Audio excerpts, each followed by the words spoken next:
Pinakamalakas na hari. Credit to the author. 1248-54. Ang mga pangalan po na nandito ay galing sa mga name generator. Kaya kung meron man pagkakatulad sa mga pangalan ng totoong tao o lugar, ito ay tunay na hindi sinasadya. Sa pangunguna ng mga pangunahing disipulo ng spiritual race na sina Yutong at Jin Wei, nagsimulang ipahayag ng mga nakapaligid na disipulo ang kanilang hindi pagsang-ayon. Bagamat ayaw nilang masaktan si Angelica, ang paningin ng kanilang Diyosa na hawak ang kamay ng isang kakaibang lalaki ay mahirap lunukan. Bukod dito, si Francis ay isang periphery na disipulo lamang. Ang katayuan sa pagitan niya at sa kanila ay tulad ng sa pagitan ng langit at lupa. Siya ay isang periphery na disipulo lamang. Talagang wala siyang paggalang sa mga patakaran. Sumigaw si Arlene mula sa tabi ng quasi-god na si Ira. Sa una ay napag-alaman niyang napakakakaiba na si Francis ay nagawang ma-promote bilang inner disciple ng napakabilis, ngunit sa nangyari, siya ay isang periphery disciple lamang. Umalis ka dito. Galit na pinandilatan ni Jin Wei si Francis at humiyaw. Ngayon lang siya natalo sa labanan, kaya sa pamamagitan lamang ng pagpapahiya kay Francis ay mailalabas niya ang kanyang poly. Tapos na. Sa malapit, gumalaw si Polo mula sa kanyang nabiglaang pagkahilo at napabuntong hininga. Siya ang magdadala kay Francis, at ngayong nalantad ang bagay na ito, mahihirapan siyang alisin ang sarili sa anumang responsibilidad. Bukod dito, sinaktan ni Francis ang karamihan ng mga panloob na disipulo at pangunahing mga disipulo dito. Kapag nalaman nila na siya ang nagdala kay Francis, ang galit nila ay kakalat sa kanya pati na rin ang inner disciple faction na kinabibilangan niya. Ako ang nagpaalam sa kanya na pumunta. Biglang sinabi ni Angelica, at pagkatapos ay lumingon siya kay Francis na may magiliw na tingin sa kanyang mga mata. Ang pulutong na nagbabanta kay Francis ay agad na napatulala. Angelica, ikaw. Hindi nakaimik si Jin Wei. Walang ideya si Angelica na si Francis ay magpapakita pa rito, kaya paano niya ito pinayagang pumunta. Malinaw na kinakampihan ni Angelica si Francis. Angelica, kung pipilitin mong manindigan para sa kanya, wala tayong magagawa, pero parang kulang sa backbone ang taong pinapaboren mo. Siya lang ba ang marunong tumayo sa likod mo at hinaharangan mo ang anumang unos para sa kanya? Tumingin si Yutong kay Francis at ninisyan.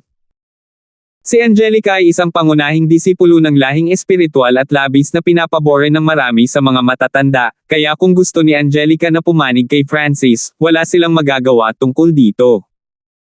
Kaya, pinili ni Yutong na pumunta sa Francis sa halip. Ang isang tao na maaari lamang umasa sa isang babae. Kung mayroon kang lakas ng loob, lumabas ka at managot. Ang mga nakapaligid na disipulo ay nagsimulang tuyain ang pag-uugali ni Francis bilang walang kahihiyan. Kuya Francis, huwag mo silang pansinin. Hinigpitin ng kamay ni Angelica ang hawak nito. Si Francis ay isang periphery disciple lamang ng spiritual race. Wala siyang backer o patron. Kung talagang inaako niya ang kanyang mga aksyon, tiyak na siya ay magderanas ng malupit na parusa. Ang mga panloob na disipulong ito at mga pangunahing disipulo ay madaling makitungo kay Francis. Ngunit sa sandaling ito, humakbang si Francis at mahinahong tinitigan si Yutong. Maliban kay Dayan, na nanunood ng lahat ng ito na may ngiti sa kanyang mukha, lahat ay nagulat sa pagkilos ni Francis. Humakbang pa talaga siya. Walang malinaw na tuntunin ang komperensyang ito na nagsasaad na ang mga disipulo sa paligid ay hindi maaaring makilahok, mahinahong sabi ni Francis.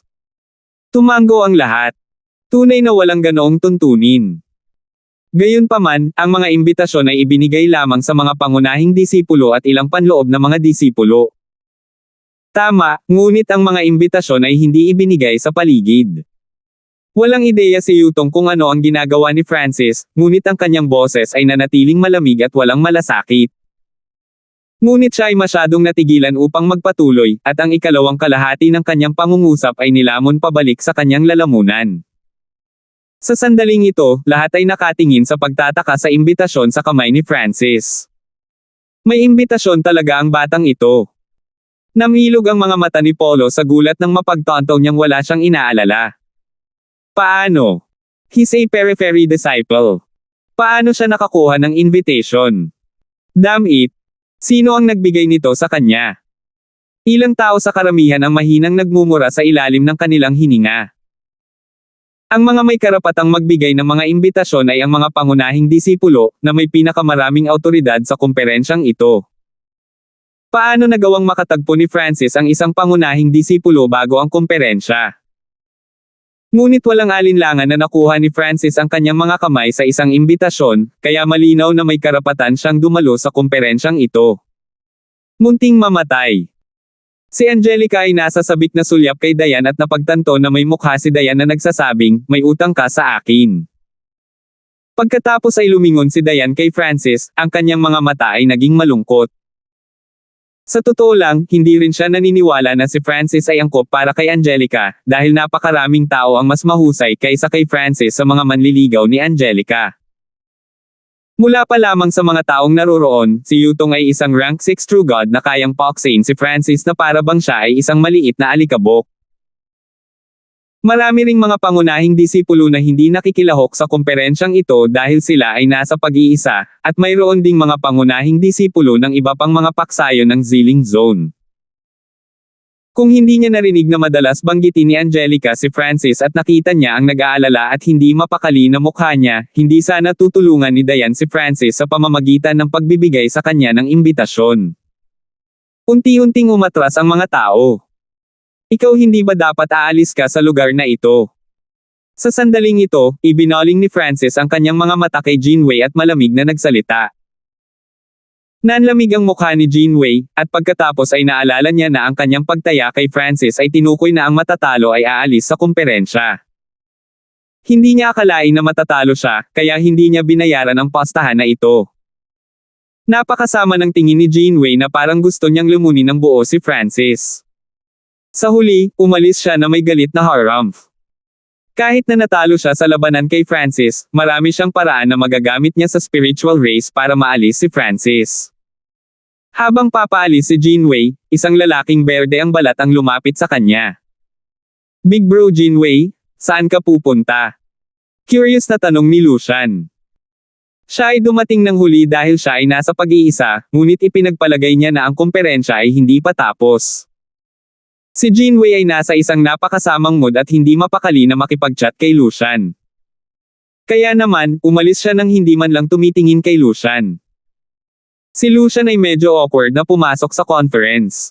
"Manem. Francis."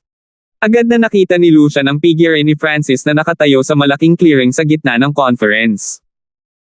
Bago pumunta sa komperensya, narinig niya ang lahat mula sa kanyang pinsan na si Hongyi, na humiling na bigyan niya si Francis ng matinding aral. Sa sandaling ito, nakatayo pa rin si Francis sa fighting stage habang si Angelica ay nakatayo sa hindi kalayuan sa likuran niya. Hindi ba ito ang perpektong sandali para pilitin niya si Francis sa labanan at ipakita ang kanyang lakas? Pumalakpak. Tumalon si Lucian sa entablado. "Francis, binubuli mo ang nakababatang pinsan ko. Bilang nakatatandang pinsan, kailangan kong ipaghiganti ang kawalang katarungang ito." Tinitigan ni Lucian si Francis, isang mahinang ngiti sa kanyang mga labi. Siya ay isang huwarang panloob na disipulo, isang ranggo ng 4 na tunay na Diyos na mas malakas pa kaysa sa ilan sa mga pangunahing disipulo. Tahimik ang paligid na may kakaibang hitsura sa kanilang mga mukha. Para sa isang panloob na disipulo tulad ni Lucian na maglakas loob na hamanin ang isang tao na pinabura ni Angelica ay walang iba kundi pagpapakamatay sa kanilang mga mata. Bilang karagdagan, ang sariling lakas ni Francis ay hindi dapat maliitin. Ngunit si Francis ay nakakasama sa paningin ng lahat ng naroroon, na may ilang pangunahing disipulo na nag-iisip na kung paano siya aalisin. Bilang resulta, umaasa silang lahat na makitang maglalaban sina Lucian at Francis upang makuha nila ang tunay na sukat ng lakas ni Francis. Gayunpaman, ang mga panloob na disipulong iyon na kaalyado ni Lucian ay natural na magsasabi sa kanya kung ano ang nangyayari. "Lucian, napakalakas ng batang iyon, at mayroon din siyang relasyon kay Angelica." May tahimik na nag-message. "Ano?" Ang kagustuhang lumaban ni Lucian ay agad na napatay. Sa sandaling ito, sa wakas ay napagtanto niya na si Angelica ay nakatitig sa kanya na may nakakatakot na tingin. Si Lucian ay medyo nagsisisi sa kanyang desisyon na dumating ng medyo huli, na nagresulta sa hindi niya alam ang relasyon nina Francis at Angelica. Kahit na matalo niya talaga si Francis, haantong lang siya sa pagkakasala kay Angelica. Pero ngayong nakasakay na siya sa tigre, mahirap na siyang makababa. Hinahamon lang niya si Francis sa isang labanan, at hindi pa rin sumagot si Francis. Ngayon, tahimik lamang na nanalangin si Lucian na tumanggi si Francis. Kakalaban lang ni Kuya Francis. Hayaan mo akong pumalit sa kanya. Humakbang si Angelica, ang kanyang napakarilag na mukha ay isang piraso ng yelo. Hindi. Miss Angelica, ito ay maaaring medyo hindi nararapat. Nagmamadaling sumagot si Lucian na may pagtataka. Si Angelica ay isang pangunahing disipulo na may makapal na linya ng dugo at hindi kapani-pani walang talento sa paglilinang. Siya ay namumukod tangi sa bawat aspeto at isang taong hindi niya pinanggahasang saktan. Bilang karagdagan, si Angelica ay palaging isang babaeng hinahangaan niya, kaya nalaman niyang hindi niya kayang salakayin siya. Walang hindi nararapat dito. Ang mga mata ni Angelica ay kumislap ng nagyayelong liwanag. Bees. Ang balat ni Angelica ay biglang naging parang transparent na kristal na kumikinang na may kulay lila na kinang. Dahil sa napakalaking bloodline na enerhiya, ang Heaven-Earth Yuan Chi sa lugar ay umikot at gumulo. Sa pamamagitan ng pag-wave ng kanyang kamay, lumipad pasulong ang isang violet na hadlang ng liwanag. Ang presyon ng bloodline ng spiritual race ay pumipigil kay Lucian sa iba't ibang paraan, na naging imposible para sa kanya na makaiwas, kaya magagawa lang niya ang lahat ng kanyang makakaya upang mapaglabanan ang suntok na ito. Boom! Bang! Si Lucian ay lumipad paatras mula sa isang pagsabog ng mga violet crystal shards. Maraming parte sa kanyang katawan ang nagkristal, maging ang dugong tumutulo mula sa kanyang mga labi ay namuo at naging pulang kristal. Higit na sanay si Angelica sa paggamit ng kanyang bloodline. Ang rank 4 True God na si Lucian ay natalo sa isang suntok ni Angelica. Ang mga nakapaligid na disipulo ay nabigla sa tanawing ito. Lumakas ang inggit sa quasi-god na si Ira. Hindi na niya kayang kumuha ng kahit isang diskarte mula kay Angelica. Nang tumalikod si Angelica, ang malamig at malupit na tingin sa kanyang mukha ay natunaw sa isang malambing at mapagmahal na tingin. Muli niyang hinawakan ang kamay ni Francis at dinala siya palayo sa komperensya. Angelica, ang kapal ng iyong bloodline ay tila mas malaki kaysa sa sinumang tao ng spiritual na lahi, napaungol si Francis sa gulat. Hindi niya kailanman naisip na si Angelica ay magiging kasing kahanga-hanga sa espiritual na lahi gaya noong nasa continent zone. Hehe, wala akong ikukumpara sa iyo. Bihira ang pamumula ng hiya ni Angelica. Ano man ang oras o lugar, palagi niyang pinanatili si Francis bilang isang hindi malulutas na bundok. Kahit ngayon, tiwala si Angelica na si Francis ay mas malakas kaysa sa inaakala ng sinuman. Naiinggit si Polo habang inalis ng numero 1 kagandahan ng espiritual na lahi si Francis sa kanyang paningin. Ang batang ito, kilala na niya si Angelica. Bago pa man magsimula ang komperensya, dinurog ni Francis si Jinwei, at natalo ni Angelica si Lucian sa isang suntok pagkatapos ay magkahawak kamay ang dalawa. Ang mga pangunahing alagad na naruroon ay nawala ng anumang anyo ng biyaya o kagandahan. Iilan lamang sa panloob ng mga disipulo ang masayang nakikipag-usap sa ilang mga pangunahing disipulo. Hey, Sister Ira, bagamat magulo ang komperensyang ito, hindi naman ito masamang bagay para sa iyo. Si Arlene ay tusong ngumiti habang kinakausap niya ang quasi-god na si Ira. Totoo. Hindi papayagan ng pinakamataas na echelon ng spiritual race si Angelica na magsama-sama sa basura. Ngayong naisip ito ng quasi-god na si Ira, medyo makatwiran ang mga salita ni Arlene. Sa pamamagitan ng pangahas na abutin si Angelica, itinalaga ni Francis ang kanyang sarili sa trahedya. Higit pa rito, si Angelica ang nagudyok sa pinakamataas na antas ng espiritual na lahi at ang iba pang mga pangunahing disipulo ay tiyak na gusto ni quasi-god Ira. Walang nakakaalam na ang pinakamataas na echelon ng spiritual race ay nanunood sa komperensyang ito sa buong panahon. Ang batang ito ang palaging inaalala ni Angelica. Paano siya napunta sa spiritual race? Mukhang ang pagdating ng batang ito ay nagbigay daan kay Angelica na makamit ang isang maliit na tagumpay. Mas malakas pa ang kontrol niya sa kanyang bloodline ngayon. Kahit ano paman, hindi natin mapapayagan ang mababang uri ng bloodline ng brat na ito na dumumi ang bloodline ng spiritual race. 1249. Pagkatapos umalis sa kumperensya, nagsimulang maglakad sina Francis at Angelica sa napakagandang core lands ng spiritual race. Lahat dito ay ginawa mula sa iba't ibang kulay na kristal. Ang mataas na kalidad na God Crystal Vein sa ibaba ay ginawa ito upang ang makapal na Heaven-Earth Yuan Chi ay nakasabit sa hangin na parang manipis na ambon na naging isang fairyland sa lugar. Si Angelica ay isang masigla at kaibig-ibig na engkanto, ang kanyang mga galaw ay malambot at maganda, ang kanyang kagalakan ay mahirap itago. Alam na alam niya kung gaano kalawak ang Ancient Desolate Realm of Gods. Siya ay orihinal na naniniwala na si Francis ay mangangailangan ng 1 o 200 taon upang mahanap ang espiritual na lahi. Ngunit si Francis ay dumating sa spiritual race ng mas maaga kaysa doon. Hindi ba't nangangahulugan ito na mayroon siyang napakataas na lugar sa puso niya? Si Angelica ay natuwa sa loob. Kasabay nito, si Angelica ay nabigla din. Kung ginugol ni Francis ang lahat ng mga taon na ito sa pagpunta sa lugar na ito, paano niya nagawang umunlad ng napakabilis sa lakas? Brother Francis, kahit ang bloodline ng spiritual race ko ay hindi makakasabay sa bilis ng cultivation mo. Bahagyang ngumiti si Angelica. Ang iyong spiritual race bloodline ay talagang hindi karaniwan, ngunit huwag kalimutan ang tungkol sa aking kaliwang mata. Bahagyang ngumiti si Francis. Naabot niya ang kanyang kasalukuyang antas ng napakabilis sa malaking bahagi dahil sa kanyang kaliwang mata. Nagsimulang magkwentuhan ang dalawa tungkol sa kanilang iba't ibang kalagayan at karanasan sa mga sumunod na taon.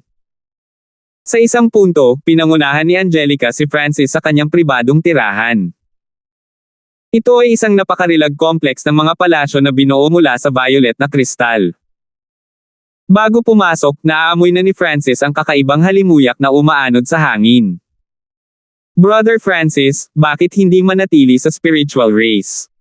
Tinitigan ni Angelica si Francis, ang kanyang mga mata ay parang mga maamong pool ng tubig.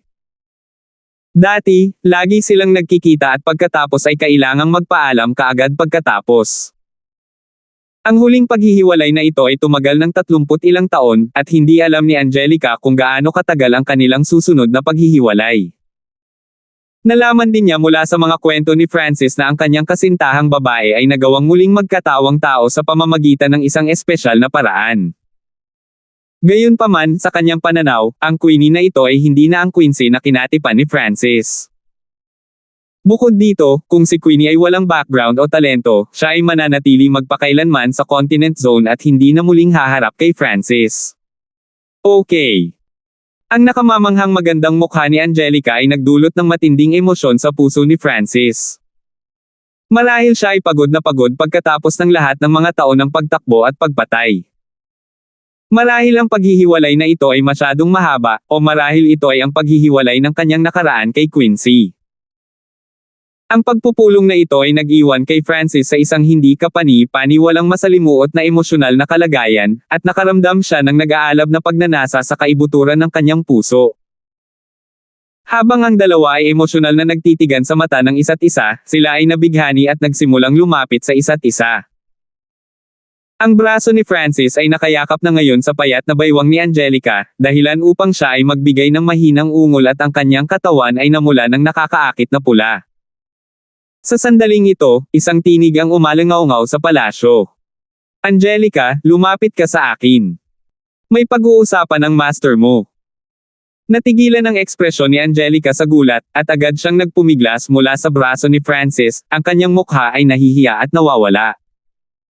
Nabawi rin ang linaw ng mga mata ni Francis, at medyo awkward siyang nakipagpalitan ng tingin sa napakagandang babaeng ito sa harapan niya.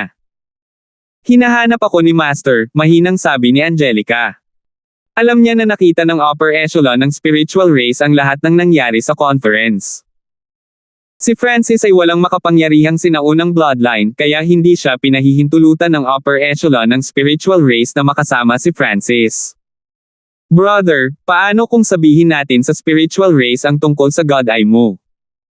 Bulong ni Angelica. Kapag nalaman na ng spiritual race ang tungkol sa God Eye ni Francis, tiyak na titigil na sila sa pakikialam sa mga gawain ng mag-asawa at marahil ay sabik na i-recruit si Francis. Kailangang malaman na ang 8 Great God Eyes na alam ng Ancient Desolate Realm of Gods ay pawang pinakamataas na God Eye deities. Masyado pa akong mahina. Kung ang problema ng mata ng Diyos ay lumabas, natatakot ako. Bahagyang umiling si Francis. Napagtanto lamang niya ang kapangyarihan ng 8 Great God Eyes pagkatapos makarating sa ancient desolate realm of gods. Siya ay nagtataglay ng ikasyam na mata ng Diyos, na marahil ay may parehong potensyal tulad ng iba. Gayunpaman, medyo mahina pa rin siya. Kapag nalaman na mayroon siyang God Eye, ang mga paksayon na pinag-awayan ni Francis ay mag-iisip ng lahat ng paraan para harapin siya. Bilang karagdagan, wala siyang ideya kung ano ang naisip ng ibang 8 Great God Eye sa kanyang 9th God Eye. Kung ang God Eye ni Francis ay nagalit sa alinman sa iba pang mga God Eyes, ang kanyang kapalaran ay tatatakan. Tumango si Angelica, natural na naiintindihan ang dilema na kinakaharap ni Francis.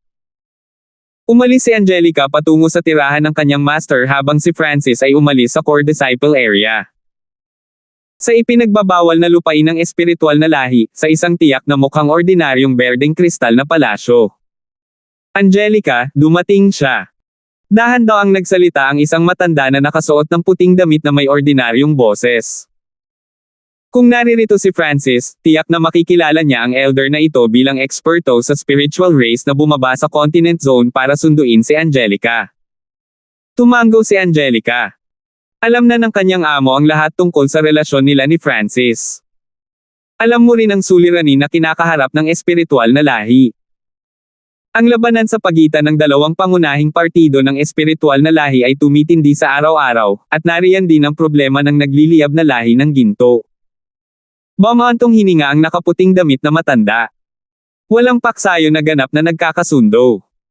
Ang espiritual na lahi ay mayroon ding sariling panloob na mga salungatan. At sa labas, isa pang 5 star na paksayo ng Ziling Zone ang Blazing Gold Race ay palaging ambisyoso na tumitingin sa spiritual race. Kailangang lumakas ang ating partido, at ang lahing espiritual ay kailangang lumakas. Ang mga nasa itaas ay hindi papayag na ang iyong maharlikang kadugo ay makihalubilo sa isang walang kwentang tagalabas. Patuloy ng matanda. Sa totoo lang, nakaayos na ang mga nasa itaas para sa kasal ni Angelica. Alinman si Angelica ay ikakasal sa pangunahing disipulo na kabilang sa kabilang partido upang mapagan ang panloob na alitan o kaya ikakasal siya sa isa sa 2 pang 5 star na paksayo ng Ziling Zone upang ang kanilang alyansa ay magawang takutin ang nagliliyab na lahing ginto. Si Francis ay isang tao lamang na may mababang antas ng bloodline. Anong karapatan niyang pakasalan si Angelica? Mananatili si Brother Feng sa spiritual race. Hindi siya tagalabas. Matigas na sabi ni Angelica. Napakaraming tao ang humahabol sa iyo. Si Francis ay walang kapantay para sa kanila, sabi ng matanda na nakasuot ng puting damit. Agad na tumahimik si Angelica. Natural na alam niya ito. Ang rank 6 True God na si Yutong ay isa lamang sa mga manliligaw niya.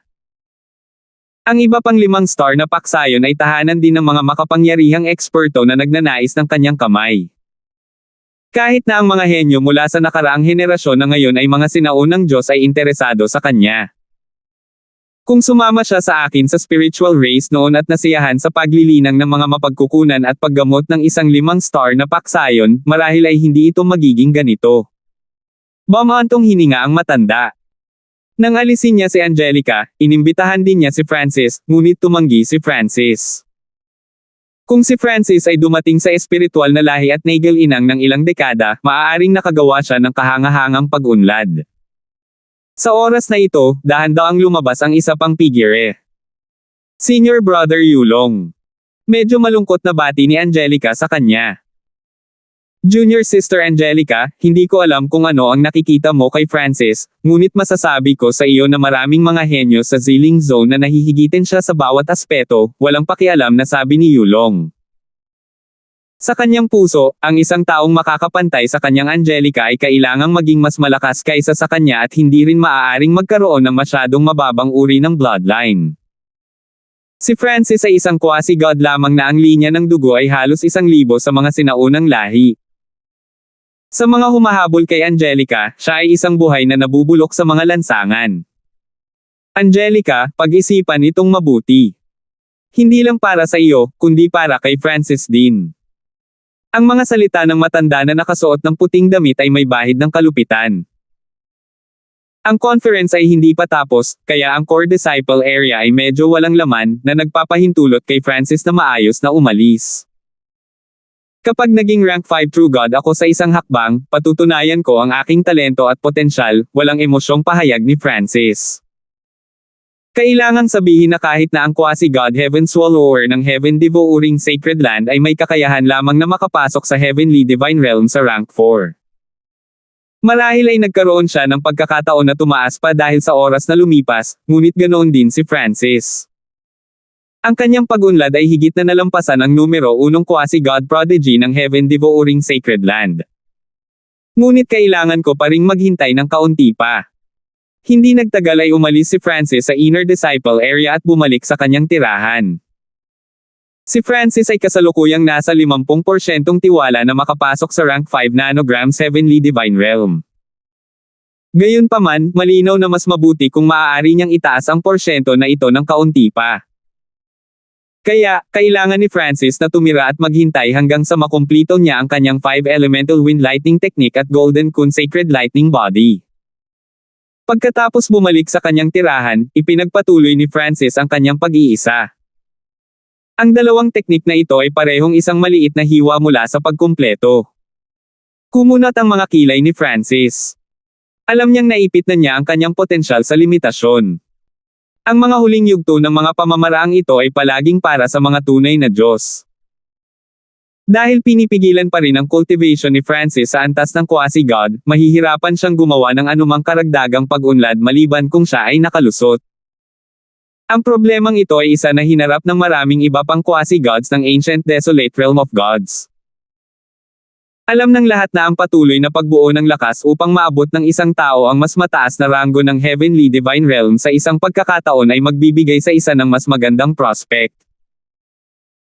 Ngunit kung ang potensyal ng isang tao ay itinulak sa limitasyon at anumang karagdagang pag-unlad sa mga diskarte ay mahahadlangan ng kakulangan ng isang pambihirang tagumpay sa paglilinang, ang pagkaantala ng isang pambihirang tagumpay ay pag-aaksaya lamang ng oras. Bilang resulta, ang karamihan ng mga tao ay susuko at pumasok sa mga tunay na Diyos upang masimulan nila ang mabagal na pag-akyat. Isang buwan ang lumipas ng napakabilis.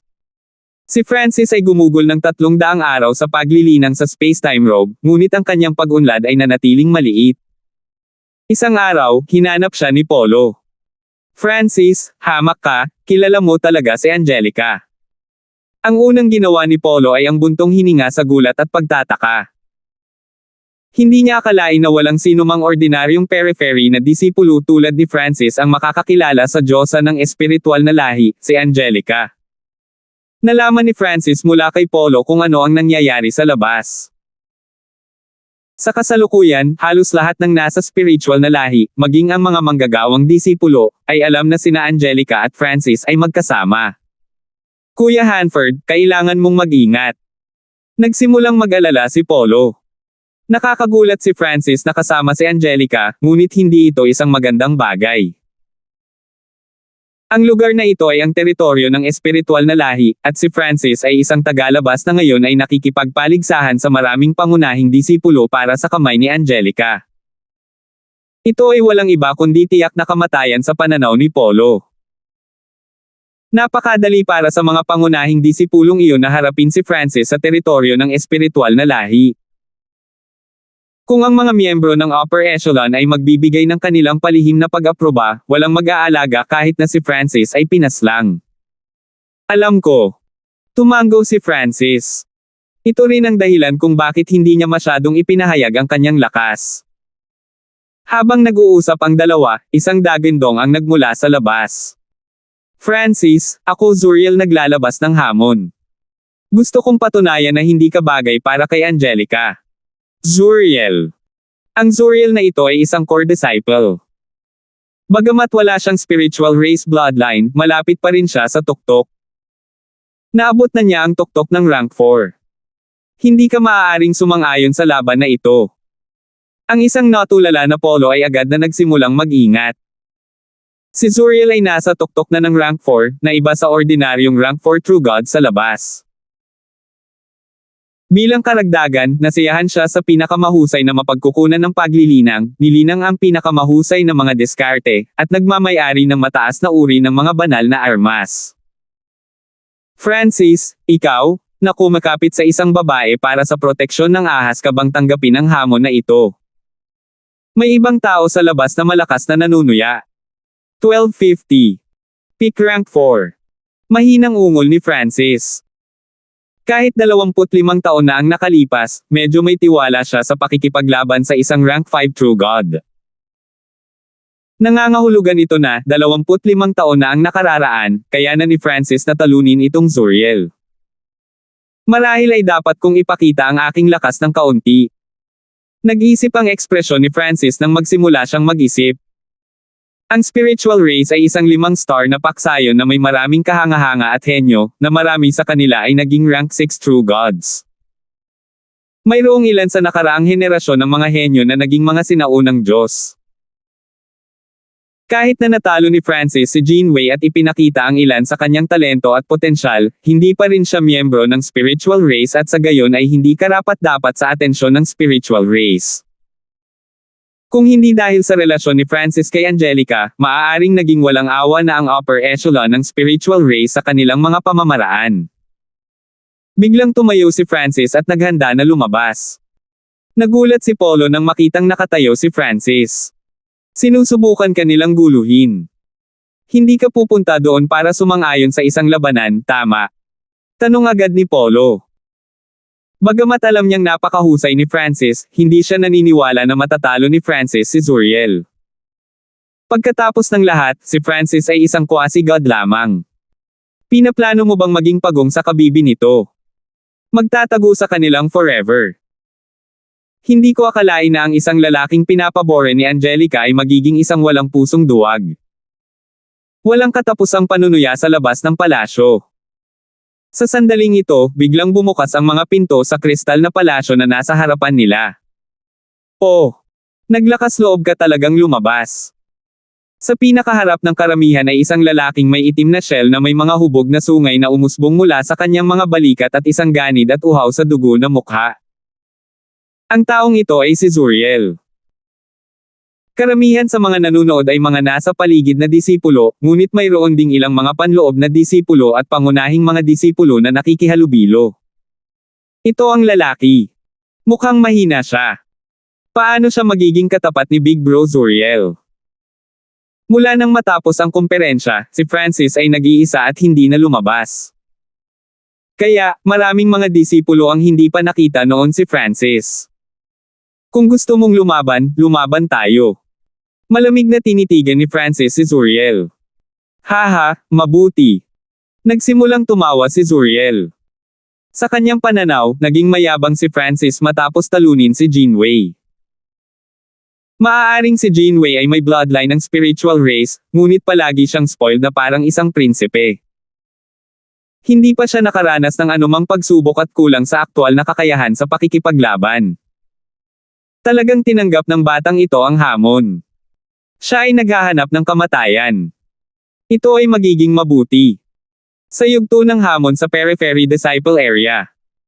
Akala ko magtatago ka sa likod ng isang babae. Mabagsik at malupit ang ngiti ni Zuriel.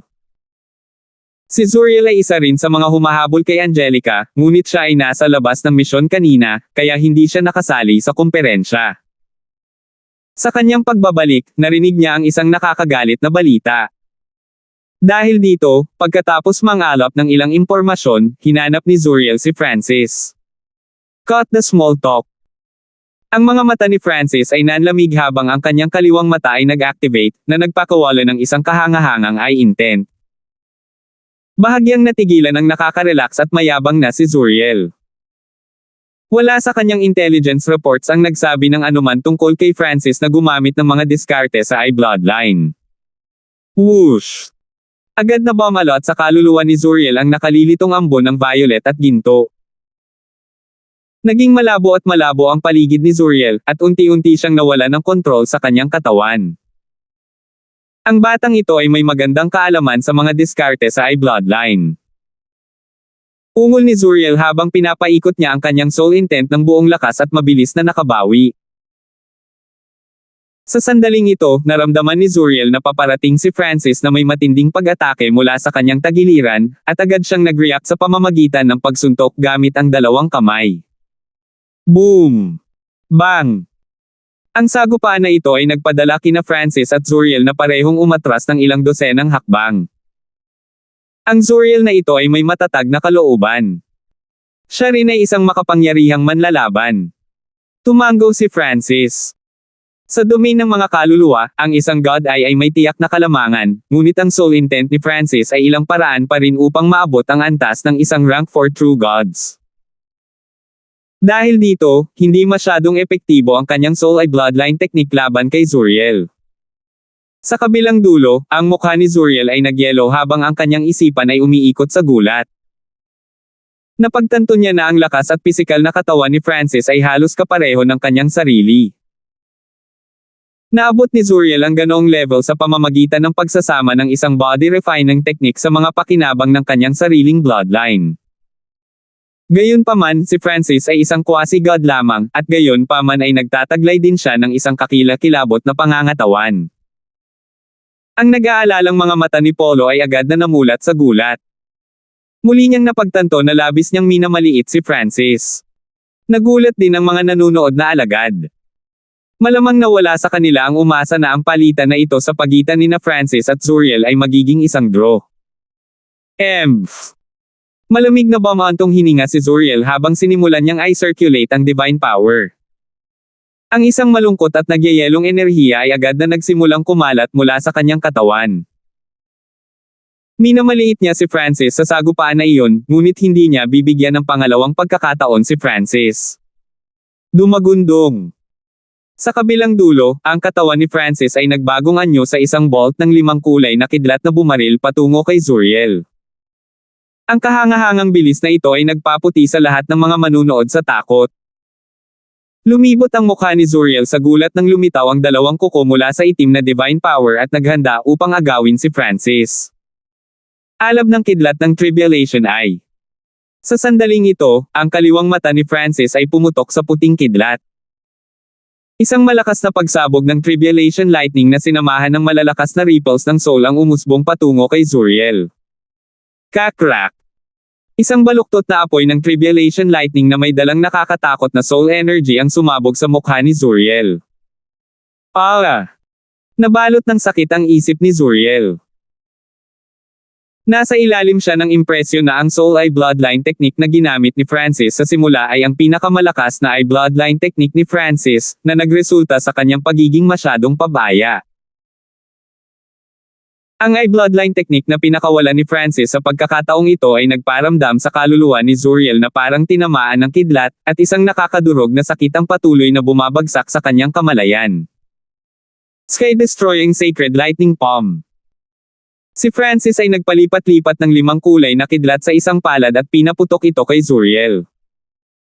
Ang napakalaking palad ng 5 kulay na kidlat ay nagsimulang patuloy na itulak ang katawan ni Zuriel pabalik. Ang mabigat na 5 elements na enerhiya sa palad ay walang tigil na humampa sa katawan ni Zuriel. Bilang karagdagan, ang 5 elemental wind lightning technique ni Francis ay umabot na sa huling antas, kaya nagtagumpay siya sa pagsasanib ng Tribulation Lightning na enerhiya sa kanyang divine power, na nagpapataas ng pinsalang may dudulot nito. Boom! Bang! Ang katawan ni Zuriel ay itinapon mismo sa boundary array sa paligid ng challenge stage, ngunit ang lakas ng 5 kulay na lightning palm ay hindi pa rin nawawala at patuloy na diniin si Zuriel. Ang mga sigaw ng sakit ni Zuriel ay sobrang kahabag-habag na ginawa nilang nanginginig sa takot ang mga nanunood na disipulo. Thud! Pagkaraan ng mahabang panahon, bumagsak ang katawan ni Zuriel sa lupa. Nakakamatay pa rin ang lugar, na walang kahit isang ingay. Sa unang salpukan, ang dalawa ay nasa parehong antas, ngunit sa ikalawang sagupaan, si Francis ay ganap na nadurog si Zuriel. Paano siya naging ganito kalakas?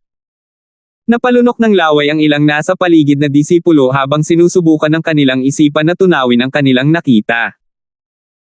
Kanina pa, nasa labas sila ng palasyo ni Francis, tinutuya at kinukutsa siya. Napakalakas. Talagang natalo niya si Zuriel. Masayang sumigaw si Polo. Bagamat halos hindi niya naiintindihan ang nangyayari sa labanang iyon, ang mahalaga ay natalo ni Francis si Zuriel. Tumalon si Francis sa stage at umalis. Ang kanyang unang eye bloodline na pamamaraan ay sinadya upang sadyang lokohin si Zuriel na magpabeye sa kanyang pagbabantay. Pagkatapos ay ginamit niya ang Tribulation Lightning Eye Flame para masaktan ng husto at mabilis na talunin si Zuriel. Maraming makapangyarihang divine senses ang gumagala pabalik-balik sa kalangitan sa ibabaw ng spiritual race. Nagawa niyang talunin si Zuriel. Ang lakas ng batang ito ay hindi bababa sa isang rank 4 quasi-god. Ang pinakamalakas na quasi-god prodigy ng spiritual race ay isa lang din na rank 4 quasi-god. Para naman sa quasi-god genius ng Ziling Zone's Life Sacred Land quasi-god Guanlong natamo niya ang lakas ng isang rank 4 quasi-god 30 taon na ang nakararaan. Dahil ito ay 30 taon na ang nakalilipas, ang quasi-god Guanlong ay malamang na mayroon na ngayong lakas ng isang rank 5 quasi-god.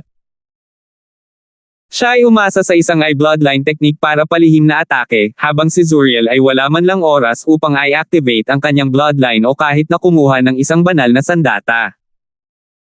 Kung si Zuriel ay nakabantay, ang kalalabasan ay hindi magiging tiyak. Isa pang malakas na divine sense ng malamig na Hieromph. Gayunpaman, ang batang ito ay talagang napakalakas. Maihahambing niya sa pinakamalakas na quasi-god ng espiritual na lahi. Isa pang boses ng kaluluwa na medyo tuwang-tuwa na nabanggit. Ancient God Floating Spirit, ikaw ang Panginoon ni Angelica. Hindi ka maaaring maging partial sa kanya sa oras na ganito.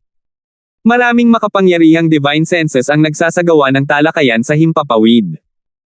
Sa madaling salita, ang taong ito ay may disenteng lakas at potensyal. Mas mabuti kung maaari siyang manatili sa espiritual na lahi, ngunit siya ay isang tagalabas pa rin, at ang kanyang kadugo ay masyadong mababa. Palihim nilang pinag-uusapan kung paano haharapin si Francis, ngunit ang lakas na ipinakita niya ngayon ay nakakuha ng kanilang interes. Kung makakagawa sila ng kompromiso kay Francis na palayain niya si Angelica ngunit manatili din sa espiritual na lahi upang paglingkuran ito, maaaring walang mas magandang resulta. Mabilis na kumalat ang balita tungkol sa pagkatalo ni Francis kay Zuriel sa Periphery Challenge stage. Talagang natalo si Zuriel kay Francis. Ang lalaking pinapabore ni Angelica ay talagang ganito kalakas. Ang karamihan ng mga tao ay naiwang nakatulala sa hindi kapani-paniwalang lakas ni Francis. Ang mga pangunahing disipulo ng espiritual na lahi ay lahat ay nalulumbay at galit na galit. Si Zuriel ay isa ring pangunahing disipulo, ngunit natalo siya, na humarap sa dignidad ng lahat ng mga pangunahing disipulo. Ang tanga. Sa isang malalim na asul na kristal na palasyo, si Yutong ay may maputing ekspresyon. Biglang lumingon ang mga mata ni Yutong na para bang may naisip siyang ideya. Pagkatapos ay umalis siya sa kanyang palasyo. Samantala, nalaman din ni Angelica na natalo ni Francis si Zuriel, ngunit ang kanyang reaksyon ay medyo pinigilan, at nagpakita siya ng kaunting tuwa. Kahit na natalo ni Francis si Zuriel at may disenteng potensyal, isa pa rin siyang outsider sa spiritual race. Kung si Angelica ay nagpakasal sa isang makapangyarihang tunay na Diyos na kabilang sa kabilang partido ng espiritual na lahi, mapapawi niya ang panloob ng mga salungatan ng espiritual na lahi. Kung siya ay ikinasal sa isang 5-star na paksayo ng Ziling Zone, ang alyansa ng kasal ay magkakaroon ng sapat na kapangyarihan upang takutin ang Blazing Gold Race. Ano ang maaaring dalhin ni Francis isang tagalabas sa mesa? Matapos talunin si Zuriel, pumunta si Francis sa mission hall at gumawa ng isang simpleng misyon. Matapos ang misyon na ito, bumalik siya sa kanyang tirahan at ipinagpatuloy ang kanyang pag-iisa. Ngunit pagkatapos lamang ng ilang araw, may nagsimulang sumigaw sa labas ng kanyang palasyo. Ibinibigay sa iyo ni core disciple Zio ang isang liham ng hamon. Ang oras at lugar ay para sa iyo na magpasya. Sa isang sweep ng kanyang divine sense, napagtanto ni Francis na itong si Zio ay isang rank 5 true god. Umalis si Zio nang matapos niyang ihatid ang liham ng hamon. Hindi ito pinansin ni Francis at ipinagpatuloy ang kanyang pag-iisa. Ngunit hindi nagtagal, dumating ang isa pang pangunahing disipulo at naghulog ng liham ng hamon. Ang pangunahing disipulong ito ay isa ring rank 5 true god. Naging malungkot ang ekspresyon ni Francis nang magsimula siyang mapagtanto na may nangyayari. Sa susunod na ilang araw, mas maraming pangunahing disipulo ang naghatid ng mga liham ng hamon sa pintuan ni Francis. Isang araw, ang pangunahing disipulo na si Yutong ay personal na pumunta sa palasyo ni Francis. Francis, ako si Yutong. Nagbigay ako ng hamon sa iyo. Isang masasamang ngiti ang sumilay sa mga labi ni Yutong at ang kanyang mga mata ay malamig at malupit. Ang mga kalapit na disipulo sa paligid ay agad na nagsimulang magdaldalan sa isa't isa. Si Yutong ay isang rank 6 true god, at ang kanyang katawan ay naglalaman ng spiritual race bloodline. Ang rank 6 true gods ng mediocre factions ay sadyang walang kalaban-laban para sa kanya. Sa kanyang tirahan, si Francis ay nagkunwaring hindi narinig. Sampal. Inihagis ni Yutong ang kanyang liham ng hamon at umalis. Wala pang kalahating buwan, isang maliit na tumpok ng 10 ilang mga sulat ng hamon ang naipon sa harap ng pinto ni Francis. Ang pinakamahinang naghamon ay ang rank 5 true gods, at mayroon ding ilang rank 6 true gods. Ang ilan sa mga liham ng hamon ay nagmula pa sa mga paksayon bukod sa espiritual na lahi. 1251. Isang bagong magandang lugar ang lumitaw sa peripheral disciple area ng spiritual race. Isang mataas na tumpok ng mga liham ng hamon ang naipon sa harap ng isang mukhang ordinaryong palasyo. Ang pinakamahinang naghamon sa pile na ito ay ang rank 5 true gods, ngunit mayroon ding rank 6 true gods. Ang ilan sa mga hamon ay inilabas pa nga ng mga taong kabilang sa ibang paksayon. Sa palasyong ito, bahagyang sumimangot si Francis sa kanyang mukha. Ito ay maraming sulat ng hamon, at mayroon pang ang ilan mula sa rank 6 true gods. Kung ginamit ni Francis ang lahat ng kanyang trump card, tiwala siya na makakalaban niya ang isang rank 6, ngunit ang tagumpay ay wala sa tanong. Bukod dito, ang rank 6 true gods na ito ay mga pangunahing disipulo ng spiritual race, kaya hindi mababawasan ang kanilang lakas. Paanong ang lalaking gusto ni Angelica ay isang peripheral disciple lang? Isa pang panunuya na boses ang nagmula sa labas. Brother Lou, wala kang ideya. Nais ng taong ito na habulin si Angelica ngunit walang ibang paraan maliban sa pag-alis mula sa alagad ng manggagawa. Sa sobrang kahirapan lang ay na-promote siya bilang peripheral disciple, biro ng isang bystander. Mula sa boses, masasabi ni Francis na ito ay si Jean Wei. Haha, kawili-wili. Ang lalaking gusto ni Angelica. Itong si Lou ay gusto rin siyang hamanin. Tawa ng tawa ang kabataang ito na may apelyidong Lou habang naghagis ng liham ng hamon. Ang mga nakapalibot na peripheral na disipulo ay natulala. Maliban sa spiritual race at sa blazing gold race, ang 25 star na paksayon ng Ziling Zone ay ang Divine Tree Ocean at ang Heaven Shaking Alliance. Ang mga tao ng dalawang paksayon na ito ay parehong nagsanay ng body refining daw at ng medicine daw.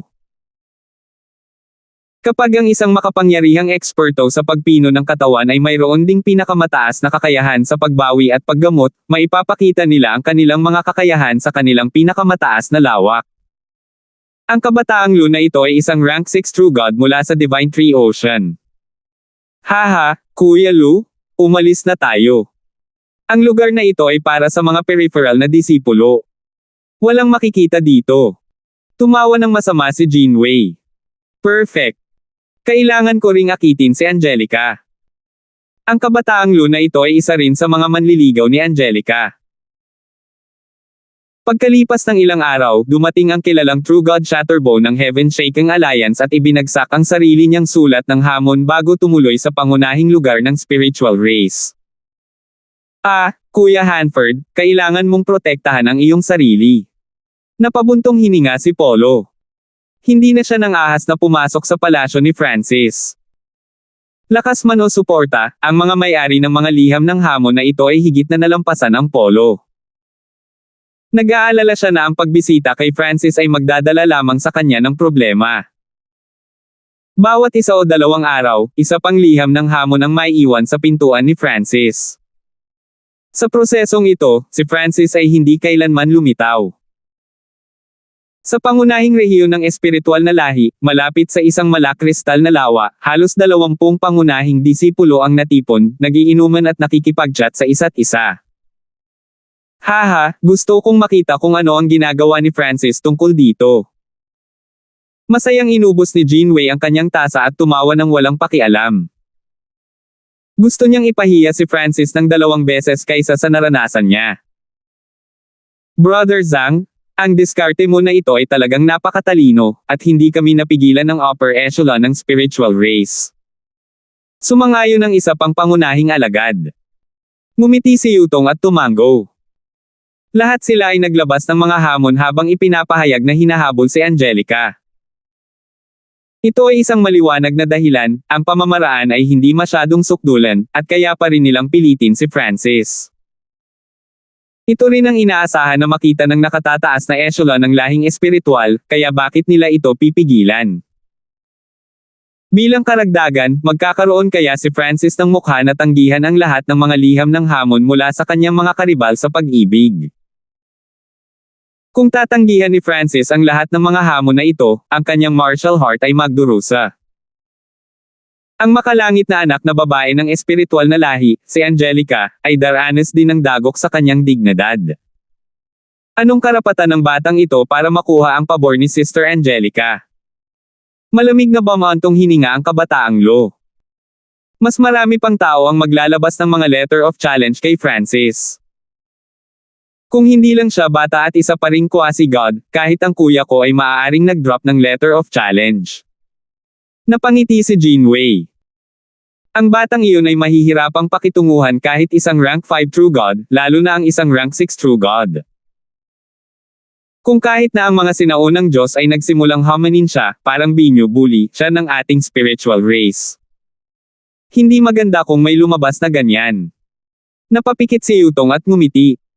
Sa ilang araw pa, may darating mula sa Life Sacred Land. Sa pribadong tirahan ni Angelica, isang malutong at kaakit-akit na boses ang nagsalita ng may malakas na pagsaway. Paano nila matrato si Kuya Feng ng ganito? Si Angelica ay lubos na galit. Ano ang magagawa? Lahat sila ay humahabol sa iyong kamay. Mayroon silang lahat ng dahilan para hamanin si Francis. Napabuntong hininga din si Diane. Sinimulan na niyang mahanap si Francis na medyo disente nang talunin niya si Zuriel. Mayroon siyang disenteng hitsura at kahangahangang lakas. Ang mahalaga, ang magkabilang panig ng mag-asawang ito ay interesado sa isa't isa. Sa kasamaang palad, si Francis ay walang awtoridad at walang suporta, at wala ring high-level na bloodline. Hindi niya maihahambing sa mga pangunahing disipulong iyon, at hindi rin niya mahikayat ang nakatataas na echelon ng lahing espiritual. Hahanapin ko si Master. Isang determinadong Angelica ang naghanda na umalis. Sa sandaling ito, isang pressure na kasing bigat at katatag ng bundok ang bumaba, na naging dahilan upang mapahinto si Angelica sa kanyang kinatatayuan. Guru! Nagulat si Angelica. Angelica, maraming miyembro ng upper echelon ng spiritual race. Ako lang ang hindi makakapagdesisyon sa bagay na ito, Mataray na sabi ng Ancient God Floating Spirit. Sa totoo lang, nakita rin niya si Francis na napakahusay. Kung paboran ni Francis ang sinumang babae ng spiritual race, maaaring handang tanggapin ito ng mga miyembro ng upper echelon, ngunit kailangan lang niyang magustuhan si Angelica. Ang kapal ng dugo ng espiritual na lahi ni Angelica ay mas malaki kaysa sa iba pang pangunahing disipulo. Kasabay nito ang kanyang natural na makapigil hiningang kagandahan ay ginawa siyang Diyosa na minamahal ng lahat sa Ziling Zone. Pupuntahan ko si Brother Francis. Ang malakristal na mga mata ni Angelica ay tila namumula. Hindi ka dapat makialam sa bagay na ito maliban kung tatanggihan mo siya at sasabihin sa kanya na sumuko. Napabuntong hininga ang sinaunang Diyos na lumulutang na espiritu. Pumunta siya rito para pigilan si Angelica dahil ito ang unanimous na kalooban ng upper echelon ng spiritual race. Sa kalaliman ng gabi, ang mga lupain ng espiritual na lahi ay napakasilaw pa rin gaya ng araw. Manem. Napakalakas ng divine sense. Si Francis, na naglilinang sa space-time robe, ay agad na lumitaw. Ang mga peripheral na disipulo ay may proteksyon ng espiritual na lahi, kaya habang sila ay nasa pag-iisa, ang mga pangunahing disipulo ay hindi maglalakas loob na suriin sila gamit ang kanilang mga divine senses. Mula sa malakas na divine sense na ito na nag-scan sa lugar nitong hating gabi, nahulaan na ni Francis ang pagkakakilanlan ng bisitang ito. Swish! Isang itim na nakasuot na elder ang biglang lumitaw sa palasyo ni Francis. Senior! Tumayo si Francis at yumuko. Bagamat ang nakaitim na nakasuot na elder na ito ay hindi nagpilit kay Francis, nagbigay siya ng mas mapanganib na aura kaysa sa Ancient God Black Heaven. Ako ay magsasalita ng direkta. Ang nakaitim na nakasuot na elder ay walang pakialam na tumitig kay Francis, baka sa kanyang mukha ang pagmamalaki. Tahimik na tumango si Francis. Napakalakas mo, katumbas ng pinakamalakas na quasi-god ng aking espiritual na lahi, ngunit ang iyong katayuan at kadugo ay parehong mas mababa, ang nakaitim na nakasuot na elder ay tahasang sinabi. Alam ko. Walang emosyon ang mukha ni Francis. Sa unang tingin pa lang ay alam na niya kung para saan ang pinunta ng matanda na ito. Masyadong napakaraming kabataang talento ang humahabol kay Angelica. Nang walang suporta o kapangyarihan, hindi mo matatalo ang sinuman sa kanila. Hindi mo mapoprotektahan si Angelica, patuloy ng elder. Ang mga taong tumutugis kay Angelica ay maaaring may mas kaunting potensyal kaysa kay Francis, ngunit lahat sila ay mula sa malalakas na paksayon o may mataas na antas ng mga bloodline. Kung handa kang sumuko kay Angelica, ang espiritual na lahi ay nangangako na tretuhin ka bilang isang pangunahing disipulo, at hindi ka rin namin hahadlangan kung liligawan mo ang sinumang babae ng espiritual na lahi, patuloy ng elder. Ang lahing espiritual ay may maraming mga disipulo, at madaling makita ng isa ang iginagalang na katayuan na hawak ng mga pangunahing disipulo. Bilang karagdagan, ipinahihiwatig din ng elder na, kahit na si Francis ay sumunod kay quasi-god Ira, na kaunti lamang ang kulang kumpara kay Angelica, ang espiritual na lahi ay hindi makikialam. Ang ganitong mapagbigay na mga kondisyon ay magiging sapat na para mabaliw ang hindi mabilang na mga kabataan ng Xiling Zone, ngunit hindi nagbago ang tingin sa mga mata ni Francis. Kung pumayag si Angelica, wala akong masasabi. Mabagsik ang mukha ni Francis. Hindi man lang napakunot ang kanyang kilay sa harap ng lahat ng mga toksong inilatag sa kanyang harapan ng pinakamataas na antas ng lahing espiritual. Higit pa rito, ang katotohanan na nakita ng elder na ito ay malinaw na patunay na hindi sumang-ayon si Angelica. Alam niya na si Angelica ay nagtitiis din ng matinding pressure, ngunit kung hindi siya pumayag, bakit siya magpapasakop? Ikaw ang tinatanong ko. Agad na natuon ang tingin ng nakaitim na matanda. Ang napakalaking aura ng isang sinaunang Diyos ay dahan-daang nagsimulang tumago sa paligid ni Francis. Nagulat si Francis. Ang matanda na ito ay naglabas lamang ng isang bahagi ng kanyang aura, ngunit parang isang napakalaking bundok ang dumaikit sa kanyang katawan at naging imposible para sa kanya na makagalaw. Ang sinaunang Diyos na ito ay mas malakas pa sa inaakala niya. Pag-isipang mabuti ang alok na ito.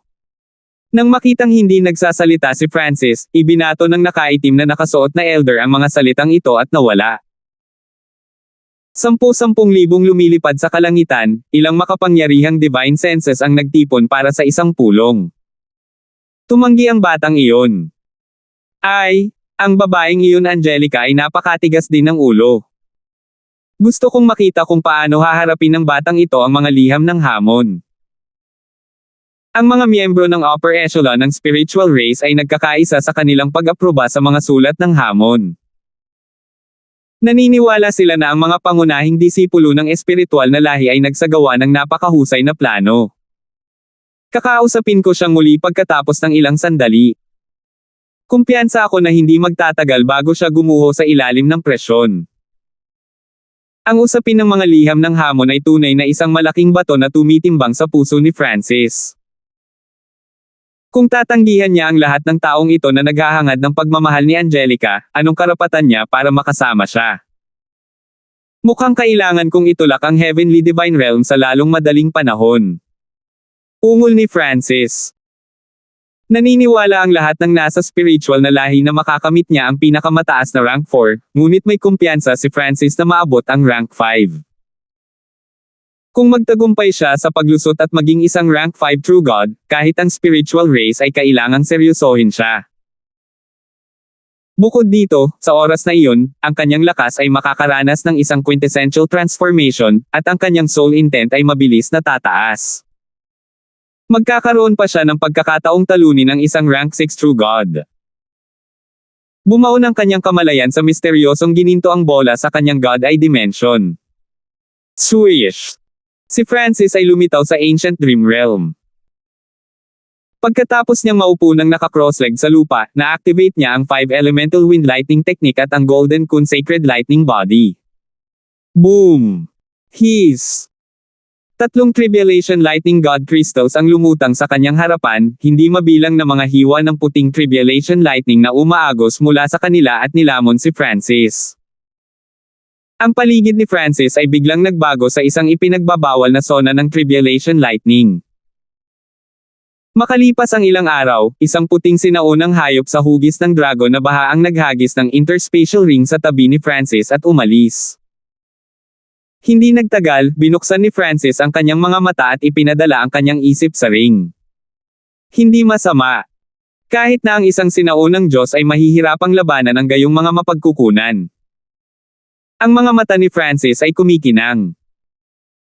Inutusan niya si Wilfred na hanapin ang Ancient Dream Realm para sa mga cultivation resources na ito para magamit niya ang mga ito para sa kanyang tagumpay. Swish! Kinuha ni Francis ang lahat ng cultivation resources. Dahil sa napakalaking alon ng enerhiya, nanginginig sa takot ang lahat ng nakapaligid na sinaunang hayop. Nang walang ibang salita, sinimulan ni Francis na hibang na sumipsop ng nakapagpapagaling na enerhiya sa mga mapagkukunang ito habang itinutulak niyang tapusin ang kanyang dalawang diskarte. Isang araw, biglang tumaas ang enerhiya ni Francis, at isang pisikal na pressure na dulot ng kidlat ang dumaan sa kanyang paligid. Ang lupa ay nanginig habang ang lupa para sa 100 li sa paligid niya ay humupa. Sa loob ng depresyong ito, lumaganap ang kapangyarihan ng Tribulation Lightning. Ang parehong mga diskarte ay sa wakas ay nakamit ang pagkumpleto. Binuksan ni Francis ang kanyang matingkad na mga mata, ang kanyang ekspresyon ay kumikinang sa sigla. Ngayon na ang oras para pumasok sa Heavenly Divine Realm. Bumangon si Francis at nagsimulang humanap ng magandang lugar na masisira. Kasabay nito, maraming mahahalagang punto at kasanayan na kailangan para makapasok sa Heavenly Divine Realm ang lumitaw sa kanyang isipan. 1252. Makalipas ang ilang araw, dumating si Francis sa isang itim na kagubatan. Ang mga puno dito ay tinawag na Black Congealed Wood. Ang kanilang mga sanga ay may abnormal na mabagsik na anyo ng mga tinak na bakal. Mayroong mababang kalidad na God Crystal Vein sa ilalim ng gubat na ito. Gawin natin dito. Pumunta si Francis sa gitna ng kagubatan na ito at pinaupo ang sarili na naka-cross-legged sa lupa. Swish! Inalis ni Francis ang ilang sinaunang mapagkukunan mula sa kanyang God Eye Dimension na matagumpay niyang na-duplicate. Pagkatapos noon, kumuha si Francis ng isa pang batch ng mga sinaunang mapagkukunan at sinimulang kopyahin ang mga ito. Pagkalipas ng ilang araw, isa pang sinaunang hayop ang dumating sa tabi ni Francis at bumaba ng interspatial dimension bago umalis. Kasabay nito, ang huling batch ng mga mapagkukunan ay natapos ng maduplicate sa God Eye Dimension. Mayroon na akong 70% pagkakataon na maging isang rank 5 true God. Kumpiyansa na sinabi ni Francis. Ang unang hakbang sa pagpasok sa antas ng tunay na Diyos ay ang pagbuo ng isang banal na yugto. Ang kamalayan ni Francis ay lubusang lumubog sa Divine Power Vortex sa kanyang katawan. Isang napakalaking disk ng 5 kulay na liwanag na may bahid ng puting kidlat ay nagsimulang dahan-daang umikot sa loob ng kanyang katawan. Ang Divine Power Vortex ng isang normal na tao ay magiging whirlpool lang, ngunit ang Divine Power Vortex ni Francis ay isang 5 kulay na disk ng liwanag. Mula dito, makikita ng isa kung gaano katigas at kondensado ang Divine Power Vortex ni Francis. Ang 5 Elements Tribulation Lightning Divine Power na ginawa nito ay napakalakas din. Buzz! Bees! Ang 5 kulay na kidlat ay nakuha mula sa gitna ng Divine Power Vortex. Mabilis na nakagawa si Francis ng isang hugis parihaba na istruktura. Mayroong 9 na rank ng True Gods, at ang bawat rank ay isang Divine Stage. Ang pinakamababang Divine Stage ay kailangang maging lubhang matatag at matigas.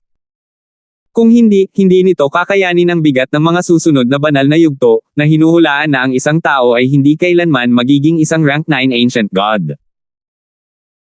Ang pagbuo ng Divine Stage ay nangangailangan ng pagkuha ng enerhiya mula sa Divine Power Vortex pati na rin ang sariling lakas at potensyal. Buzz. Bees. Ang mga kamangha-manghang daloy ng 5 kulay na kidlat ay nagpatuloy na lumabas sa Divine Power Vortex, dahan-dahang pinupuno ang unang Divine Stage sa pamamagitan ng isang natatanging paraan ng pagtatayo.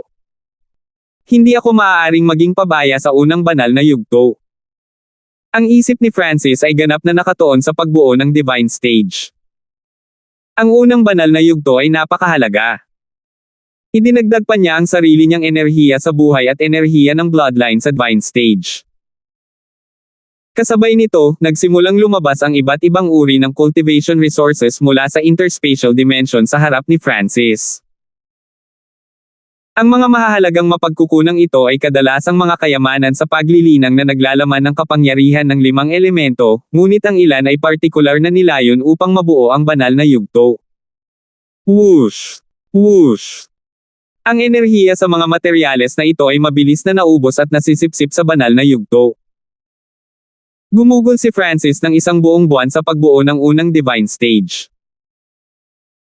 Sa panahon ng proseso, patuloy niyang ginagamit ang spiritual eye ng Diyos upang i-coordinate ang pagbuo ng Divine Stage at suriin din ang bawat pulgada nito upang mabawasan ang bilang ng mga flaws sa Divine Stage na ito. Ang lakas na nakuha ko mula sa pagkumpleto ng 5 Elemental Wind Lightning Technique at ang Golden Kun Sacred Lightning Body ay higit pa sa inaakala ko.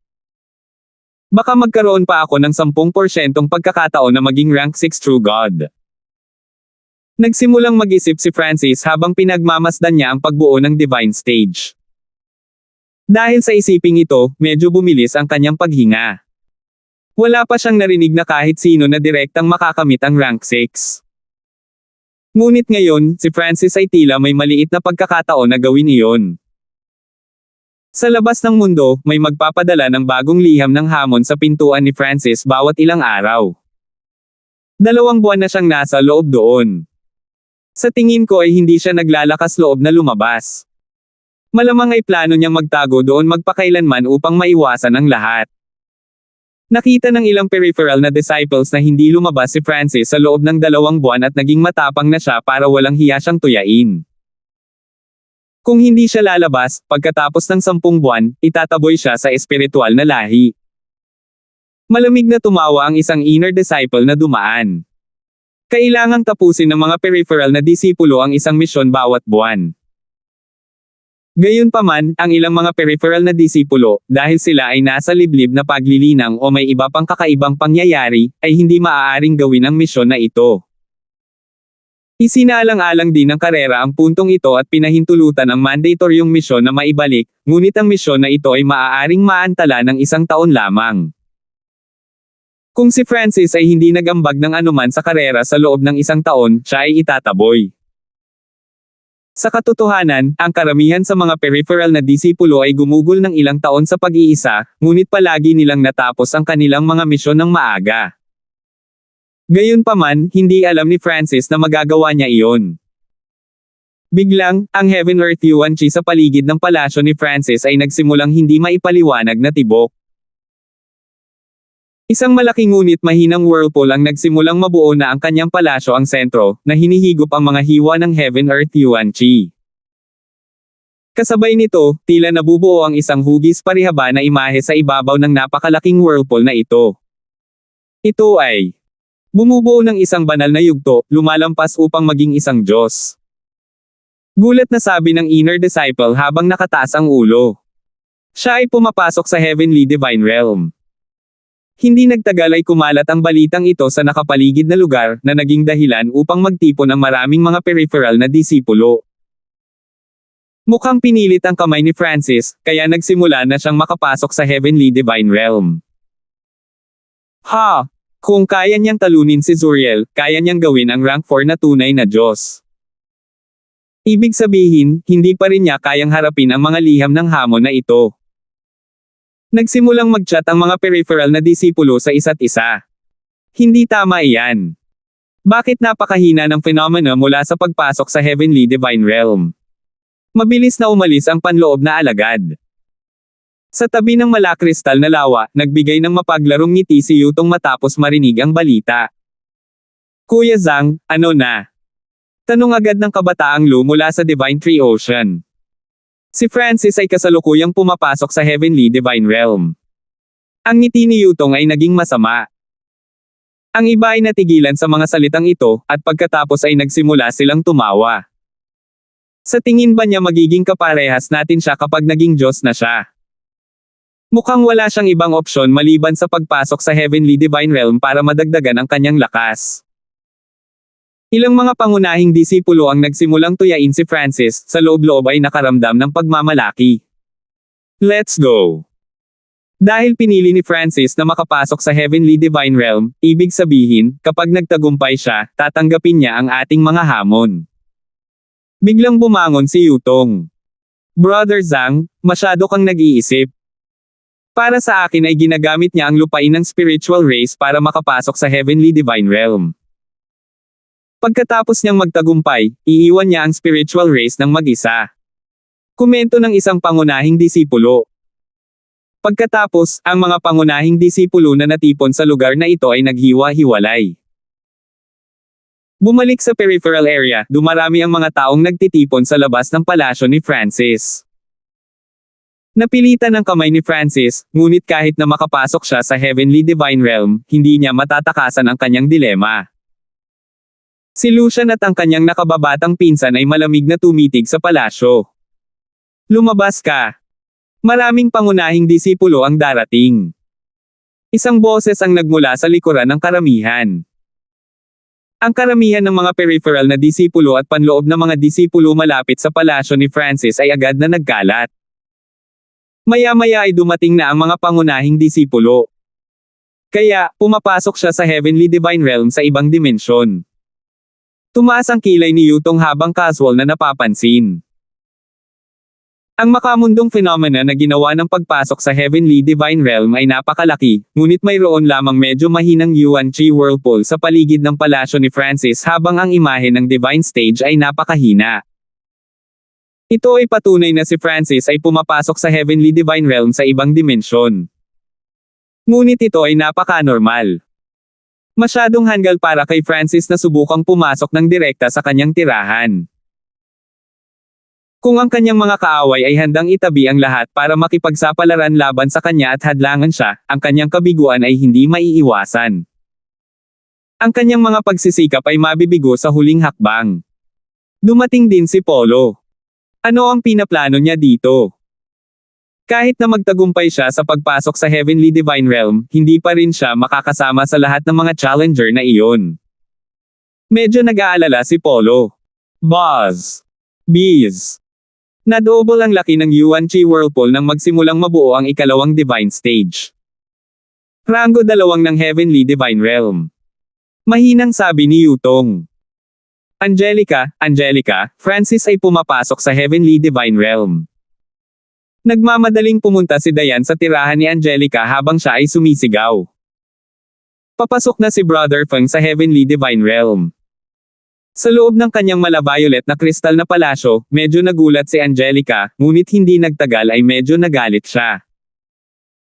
Sa kanyang pananaw, si Francis ay pinilit ng panggigipit ng espiritual na lahi na pumasok sa Heavenly Divine Realm. Ano ang sinusubukang gawin ng batang ito? Malapit sa complex ng palasyo ni Angelica, ang Ancient God Floating Spirit ay bumulong sa kanyang sarili. Ang una niyang naramdaman ay, dahil papasok na si Francis sa Heavenly Divine Realm para itaas ang kanyang lakas, tinatanggihan niya ang kompromiso at pinipiling lumaban. Ngunit kahit na maabot ni Francis ang rank 4, hindi pa rin siya makakalaban sa kanyang mga challenger. Maaari bang maging kumpiyansa ang batang ito na maabot ang rank 5? Isang matapang na ideya ang lumutang sa isipan ng sinaunang Diyos na lumulutang na espiritu. Siya ay naruroon para sa labanan nina Francis at Zuriel. Palagi niyang nararamdaman na tinatago ni Francis ang kanyang lakas. Guru. Sa sandaling ito, dumating si Angelica sa pasukan ng kanyang palasyo. Alam niya na nasa malapit ang kanyang amo para pigilan siya sa pagpunta kay Francis. Go! Ang sinaunang Diyos na lumulutang na espiritu ay patagang deklara. Thuish. Nag-transform si Angelica sa isang stream ng violet light na naglaho sa abot tanaw. Kasabay nito, ang figure ng ancient god floating spirit ay naglaho sa kalawakan. Sa labas ng palasyo ni Francis, palaki ng palaki ang Yuan Chi Whirlpool. Ito ay unti-unting lumalaki na mas nakikita at dahan-daang tinina ng 5 kulay. Ang dalawang imahe ng Divine Stage ay dahan-dahan ding nagsimulang makakuha ng kulay. Dumating si Angelica sa isang flash ng violet light. Kuya Francis. Medyo nag-aalala ang hitsura ni Angelica. Kaya mabilis. Nagsimulang kumulo ang mga ulap at nagsimulang umihip ang hangin nang lumitaw ang ilang transcendent na pag-iral sa kalangitan.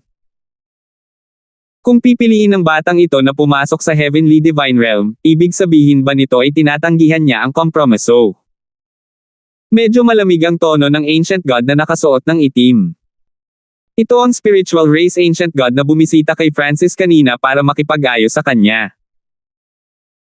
Ano man ito, kapag siya ay matagumpay na nakalusot, ang bagay na ito ay magtatapos, walang pakialam na sabi ng sinaunang Diyos na lumulutang na espiritu.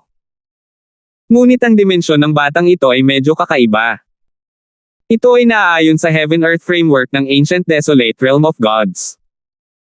Ang ibang sinaunang Diyos ay napabuntong hininga sa pagtataka. Bees. Boom. Ang 5 kulay na Yuan Chi Whirlpool ay muling lumawak. Kasabay nito, dahan-daang lumitaw ang imahe ng ikatlong Divine Stage. Rank 3 na siya. Napuno ng mabigat na 5 elemento na enerhiya. Napakahirap na Divine Stage. Ang mga mata ng sinaunang Diyos na lumulutang na espiritu ay kumislap. Sa kanyang karanasan, makikita niya ang katayuan ng mga Divine Stage ni Francis sa pamamagitan lamang ng pagmamasid sa mga larawang ito. Sa Ancient Dream Realm, ang Divine Power Vortex ni Francis ay nahati na sa laki. Sa itaas ng Divine Power Vortex, 3 Divine Stage ang nabuo. Ang mga Divine Stage na ito ay gawa sa transparent na kristal at umaagos ng liwanag habang ang malalim at misteryosong rune na tila naglalaman ng Great Tao ay umaagos sa paligid nila. Magpatuloy. Ang ika-4 na yugto. Ang 3 Divine Stage sa katawan ni Francis ay biglang sumabog na may 5 kulay na kidlat habang sinusubukan nilang lumikha ng mga outline para sa ika-4 na Divine Stage. Ngunit sa sandaling ito, saglit siyang huminto.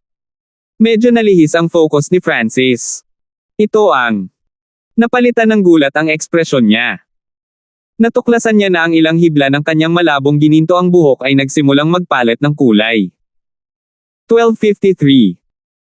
Ang mga hibla ng buhok ay tila may sariling buhay, matikas na sumasayaw sa hangin. Ang mga buhok ay pilak, ngunit sila ay lumipat sa pagitan ng pula, dilaw, berde, asul, itim. Ang pagbabago sa pagitan ng bawat kulay ay banayad at natural. Siyempre, wala sa mood si Francis na maingat na obserbahan ang mga pagbabagong ito. Ang alam niya lang, habang siya ay nasa crucial na yugto ng pagbuo ng kanyang Divine Stage, ang kanyang God Spiritual Eye ay sumasailalim din sa pagbabago. Anong gagawin ko? Si Francis ay lubos na nag-aalala. Batay sa kanyang mga nakaraang karanasan, ang pagbabago ng espiritual na mata ng Diyos ay malaki ang posibilidad na makatulog siya, at walang garantiya kung gaano katagal siya matutulog. Nakabuo na siya ng 3 Divine Stage. Kung ang pagbabagong anyo ng espiritual na mata ng Diyos ay nagpatulog sa kanya sa pinakamahalagang yugto, iyon ay isang masamang balita. Kung mabaygo siya sa pagbuo ng Divine Stage, mapipilitin siyang bumalik sa simula at kakailanganin ng napakahabang panahon para makabawi. Gayunpaman, ang pressure ng spiritual race ay mabigat sa kanya. Kailangan niyang pumasok sa Heavenly Divine Realm para malutas ang mga banta na ito. Pagkatapos mag-alinlangan ng ilang sandali, nagpa siya si Francis na ipagpatuloy ang paglusot. Batay sa kanyang nakaraang karanasan, ang pagbabago ng kulay ng kanyang buhok ay tanda ng pagbabago ng kanyang God Eye, ngunit ang aktwal na pagbabago ay magaganap lamang sa ibang pagkakataon. Kailangan kong tapusin ang pagpasok bago mag-transform ang God Eye. Ang mga mata ni Francis ay kumikinang sa katatagan. Sa labas ng palasyo, biglang bumagal ang bilis ng pagsipsip ng 5 kulay na whirlpool at ng divine stage kay Yuan Chi. Ang pagbabagong ito ay nagdulot ng matinding pangangilabot ng mga nanunood. Matatapos na ba ito? 3 banal na yugto lang.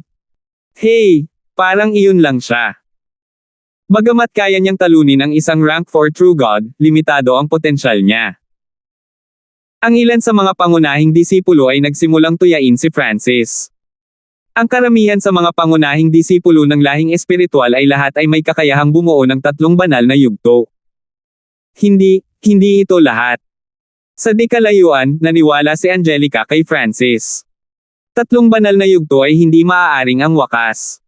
Sa sandaling ito, isa pang imahe ng divine stage ang lumitaw sa itaas ng palasyo. Ika-4 na banal na yugto.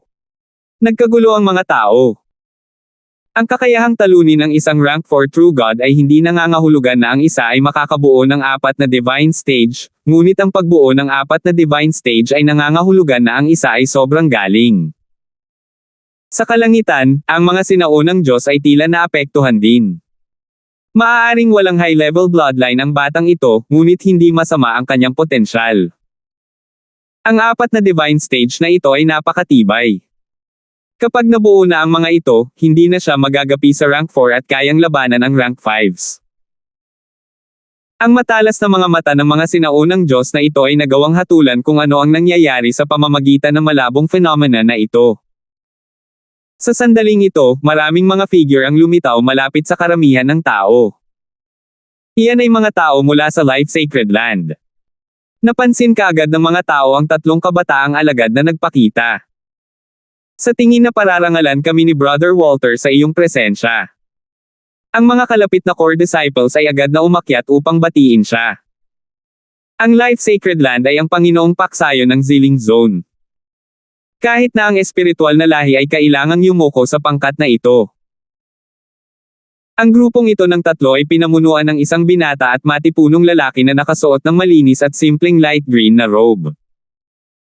Ang kanyang 2 dark green na mata ay kumikinang na parang kristal. Anong nangyayari dito? Tanong ng matipunong lalaki habang nagtatakang nakatingin sa palasyo ni Francis. Ang taong ito ay ang rank 6 true god Walter ng Life Sacred Land, isang may hawak ng Eye of Life at isa sa mga humahabol kay Angelica. Brother Walter, alam mo rin na maraming mga disipulo sa spiritual race ang gustong ligawan si Angelica, ngunit ang batang ito sa paanuman ay nagawang makuha ang puso ni Angelica. Kaya, lahat kami ay nagbigay ng mga liham ng hamon. Ang batang ito ay walang sapat na lakas, kaya nagmamadali siyang pumasok sa Heavenly Divine Realm. Si Yutong ay nagbigay ng malugod na ngiti. Kahit na siya ay isang rank 6 true god na may bloodline ng spiritual race, hindi siya kalaban kay Walter. Bilang karagdagan, ang paksayo ni Walter ay isang antas na mas mataas kaysa sa espiritual na lahi. Kuya Walter, naparito ka rin ba para hamanin siya? Tanong ng isa pang pangunahing disipulo.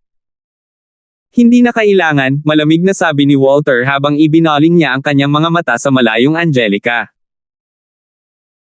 Sa kanyang pananaw, kahit na pumasok si Francis sa Heavenly Divine Realm, hindi pa rin siya makakapantay sa lahat ng taong ito mula sa spiritual race, kaya hindi na kailangan ang kanyang intervention. Dagdag pa rito, si Francis pa rin ang lalaking pinapabore ni Angelica. Kung sasali siya sa kahihiyan ni Francis, tiyak na mapapagalitan siya ni Angelica. Mas mainam na palayasin si Francis ng mga tao ng spiritual race habang inaaliw at pinapakalma niya si Angelica. Tama. Ang isang hamak na taong tulad nito ay hindi katumbas ng gulo ni Brother Walter. Ngumiti si Yutong habang ipinagpatuloy niya ang kanyang pambabola. Sa kalangitan, sinusuri din ng mga sinaunang Diyos ng espiritual na lahi ang 3 tao mula sa Life Sacred Land. Napakalakas ng kanilang mga katawan, at mayroon din silang mga kahangahangang kakayahan sa pagbawi. Kailangan lang nila ng ilang banal na sandata na maaaring ipagtanggol ang kanilang mga kaluluwa upang maging hindi magagapi laban sa mga kaparehong ranggo. Tulad ng inaasahan sa mga kababalaghan ng isang sagradong lupain. Ang mga pangunahing disipulo ng espiritual na lahi ay talagang mukhang mas mababa kung ikukumpara. Kaboom! Ang Heaven Earth Yuan-Chi sa spiritual race ay galit na hinigop ng 5 kulay na whirlpool at dinala sa katawan ni Francis sa Ancient Dream Realm. Kasabay nito, ang mababang kalidad na God Crystal Vein sa ilalim ni Francis ay nagbigay ng walang katapusang pinagmumulan ng Heaven Earth Yuan-Chi at Divine Power para masipsip niya. Kung tungkol sa mga kayamanang iyon na inihanda niya para sa kanyang pambihirang tagumpay, matagal na itong natupok. Makalipas ang kalahating buwan, matagumpay na nabuo ang ika-4 na Divine Stage. Susunod ay ang ika-5 yugto. Si Francis ay parehong nasa sabik at nag-aalala. Sa sandaling ito, wala pang kalahati ng kanyang gininto ang buhok ay naging pilak. Ang pilak na buhok na ito ay unti-unting nagbabago ng kulay dahil natural itong sumasayaw sa hangin. Unti-unti itong nagiging parang panaginip. Ang kanyang kaliwang mata ay nagsisimula na ring magpakita ng mga palatandaan ng pagkapagod. Ang misteryosong gininto ang bola sa kanyang God Eye Dimension ay mabilis na umiikot, at nagbabago rin ang kulay nito. Ang gintong bola ay unti-unting nagiging pilak habang ang isang parang panaginip at hindi malinaw na 5 kulay na ningning ang bomb-alot sa ibabaw nito. Parang may laman itong maliit na bola na parang panaginip na likido. Nang mabuo ang balangkas ng ika-5 banal na yugto, ang labas ng mundo ay nagkagulo. Ang ika-5 Divine Stage. Talagang matapang ang brat na ito. Haha, kung magsisimula kang bumuo ng isang Divine Stage ngunit wala kang lakas upang makumplito ito, lahat ng nakaraang pagsisikap ay mauubos.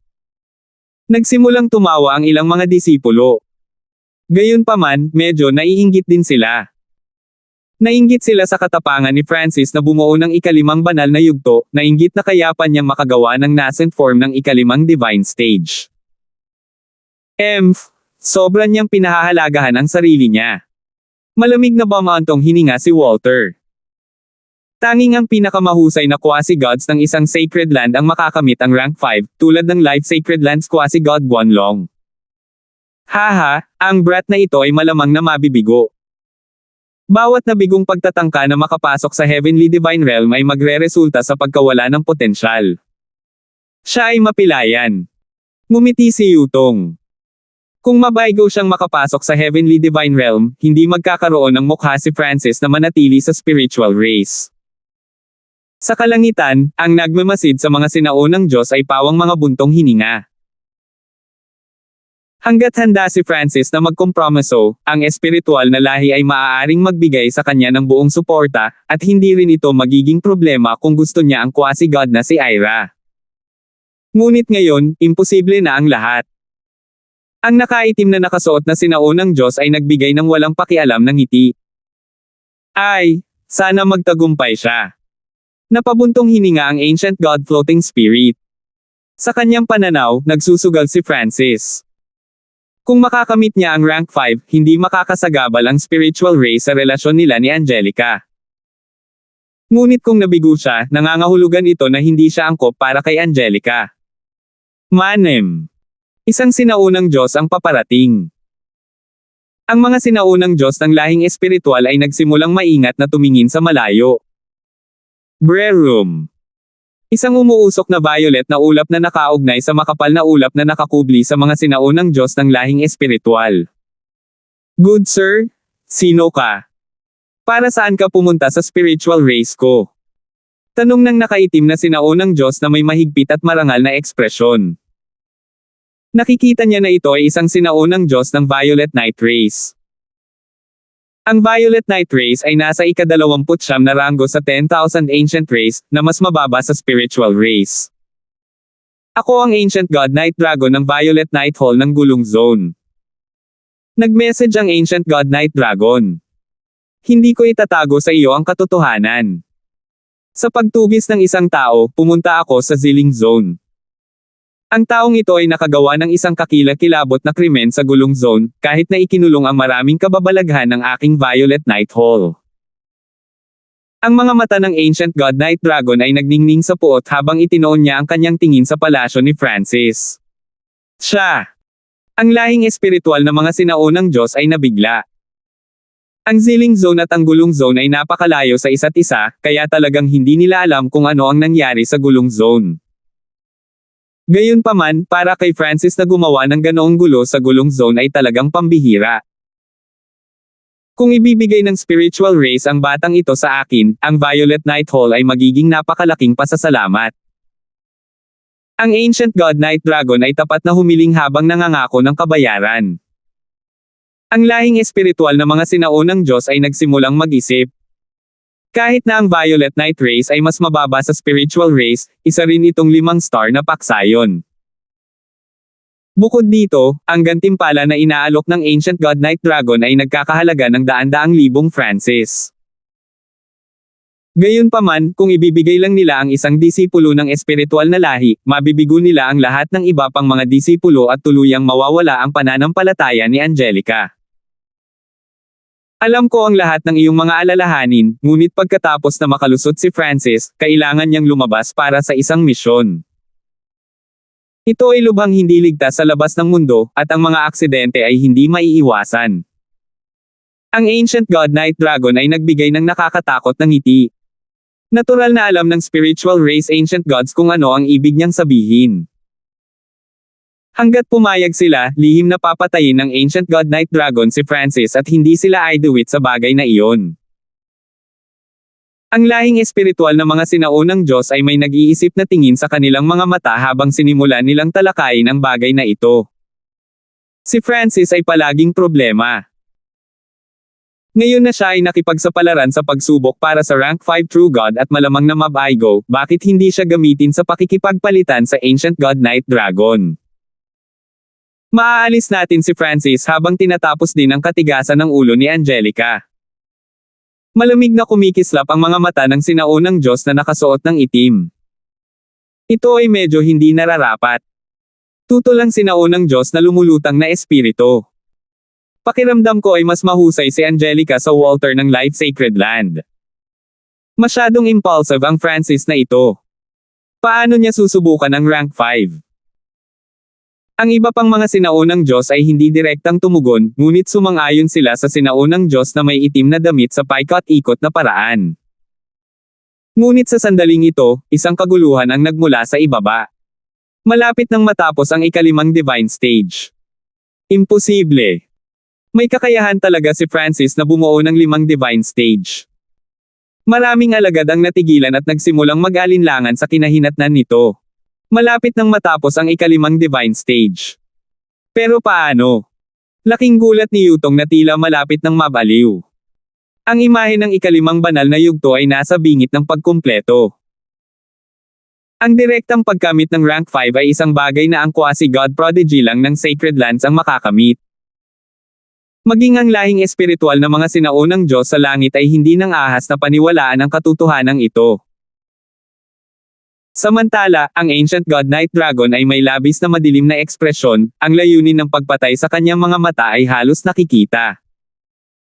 Ang potensyal ni Francis ay nagdulot ng takot sa kanyang puso. Kung hahayaan siyang mag-mature, magiging malaking banta siya sa Violet Night Hall. Kailangan niyang patayin. Sa Ancient Dream Realm, ang mga labi ni Francis ay nakakurba sa isang ngiti. Ang ikalimang divine stage ay halos kumpleto na, ngunit wala akong sapat na lakas para mabuo ang ika-6 na divine stage. Nakita ito ni Francis na medyo nakakaawa. Ang lahat ng kanyang atensyon ay nasa divine stage habang dahan-dahan niyang natapos ang ikalimang divine stage. Gayunpaman, sa sandaling ito, ang misteryosong bola sa kanyang God Eye Dimension ay nagsimulang umikot sa hindi kapani-paniwalang bilis. Isang maraming kulay na parang panaginip na ningning ang nabuo sa loob nito. Sa paglabas ng parang panaginip na liwanag na ito mula sa bola, nakaramdam si Francis ng matinding sakit sa pag-iisip at nawala ng malay. Sa labas, ang napakalaking 5 kulay na whirlpool at ang nabubuo pa ring ikalimang divine stage sa itaas ng palasyo ni Francis ay biglang naglaho. 12:54 Ang napakalaking limang kulay na whirlpool sa paligid ng palasyo ni Francis at ang ikalimang divine stage na malapit nang matapos ay biglang naglaho. Ang pangyayaring ito ay nakabukas ang mga mata ng lahat sa malapit sa gulat.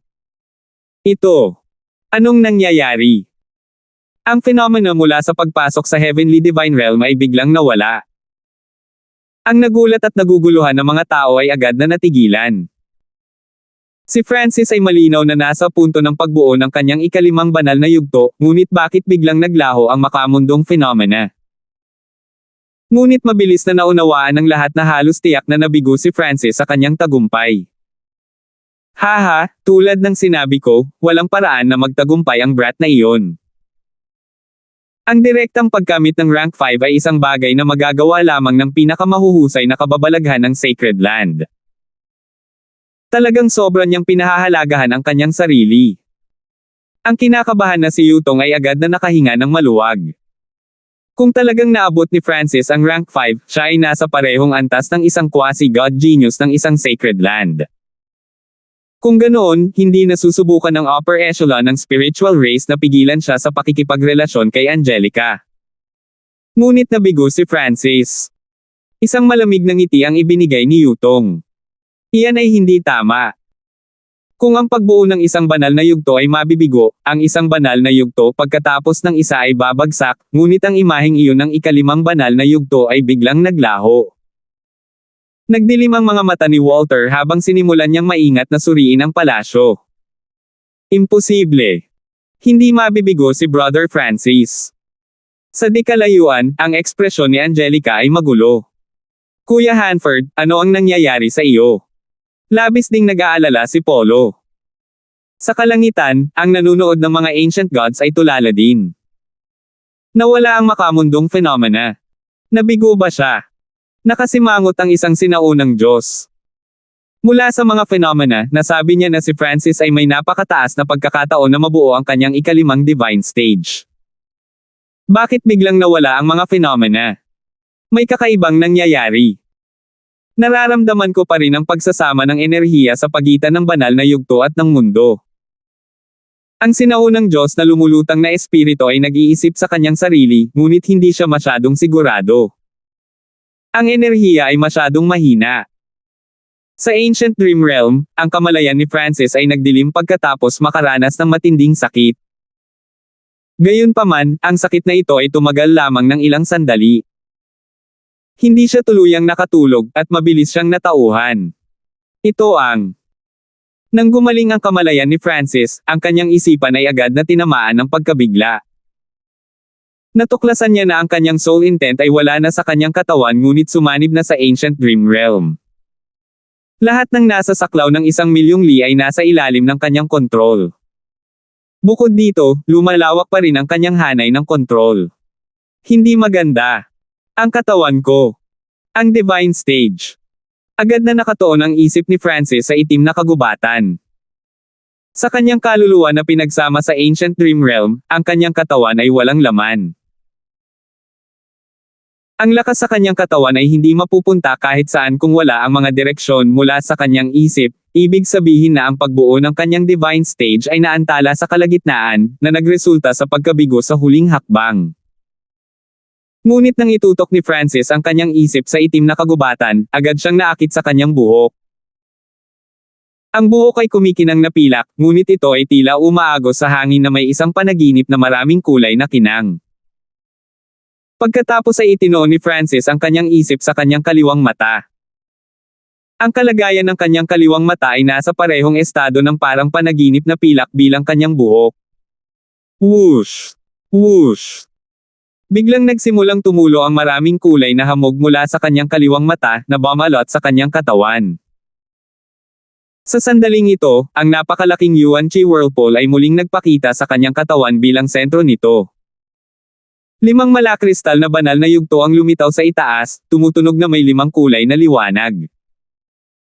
Ang divine stage sa pinakatuktok ay isang maliit na piraso pa rin mula sa pagtatapos. Ang banal na yugto ay hindi bumagsak.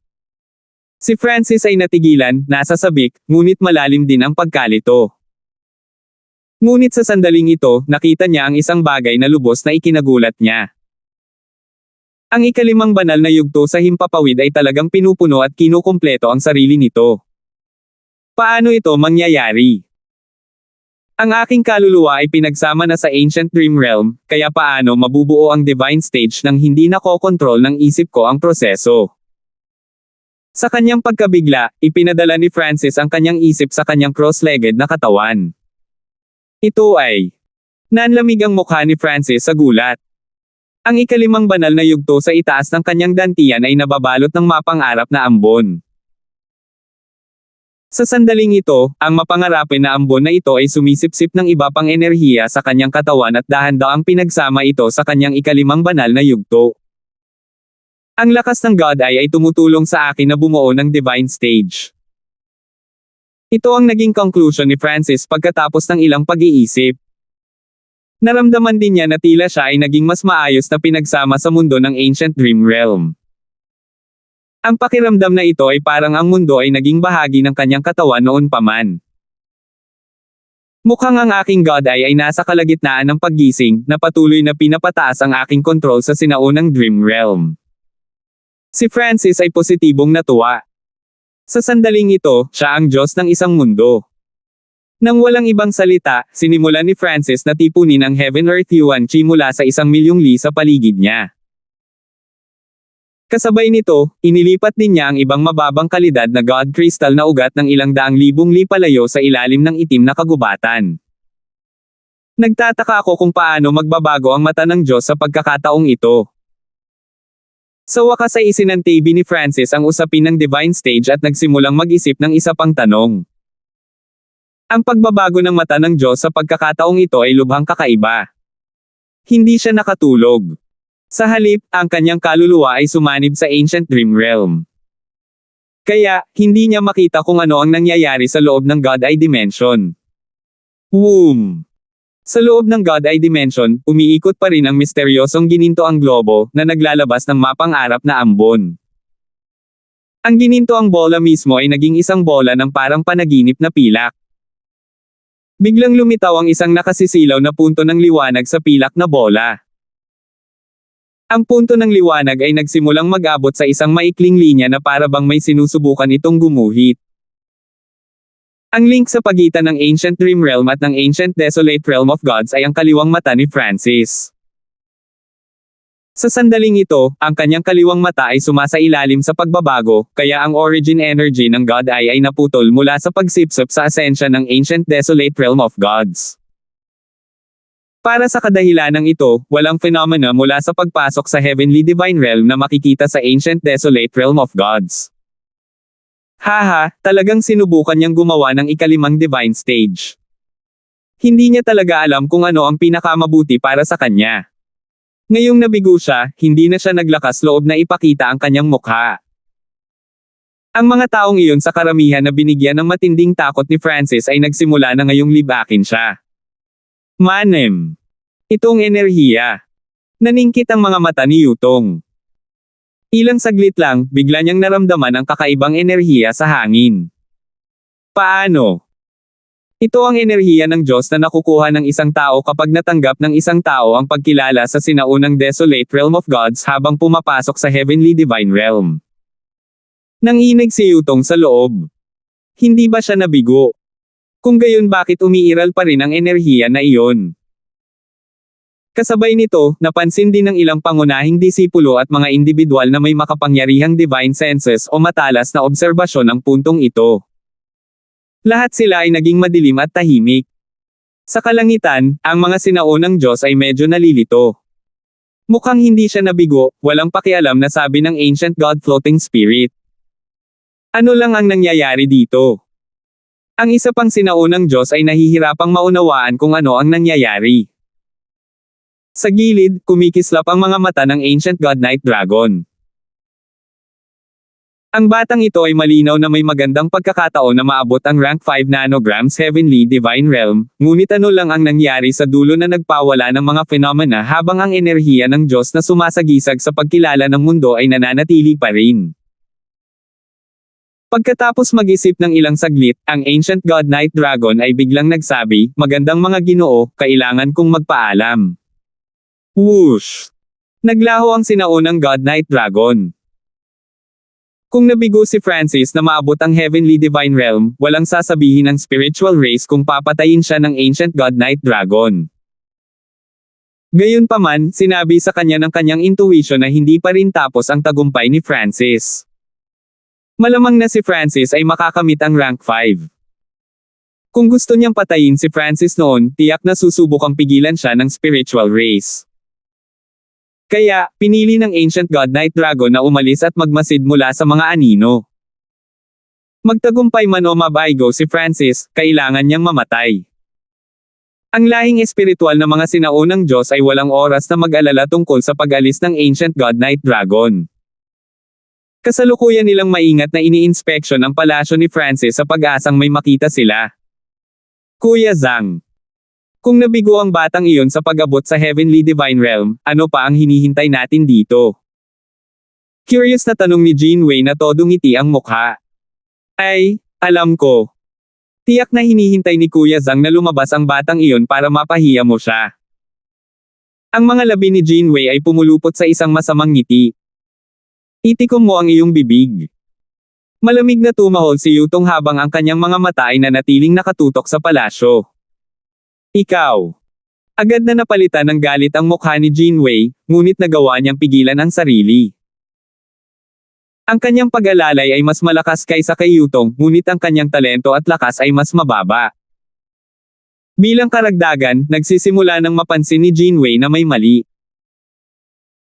Malinaw na nabigo si Francis, ngunit hindi pa rin naghiwa-hiwalay ang mga tao, at lahat sila ay may iniisip at mataimtim na tingin sa kanilang mga mukha.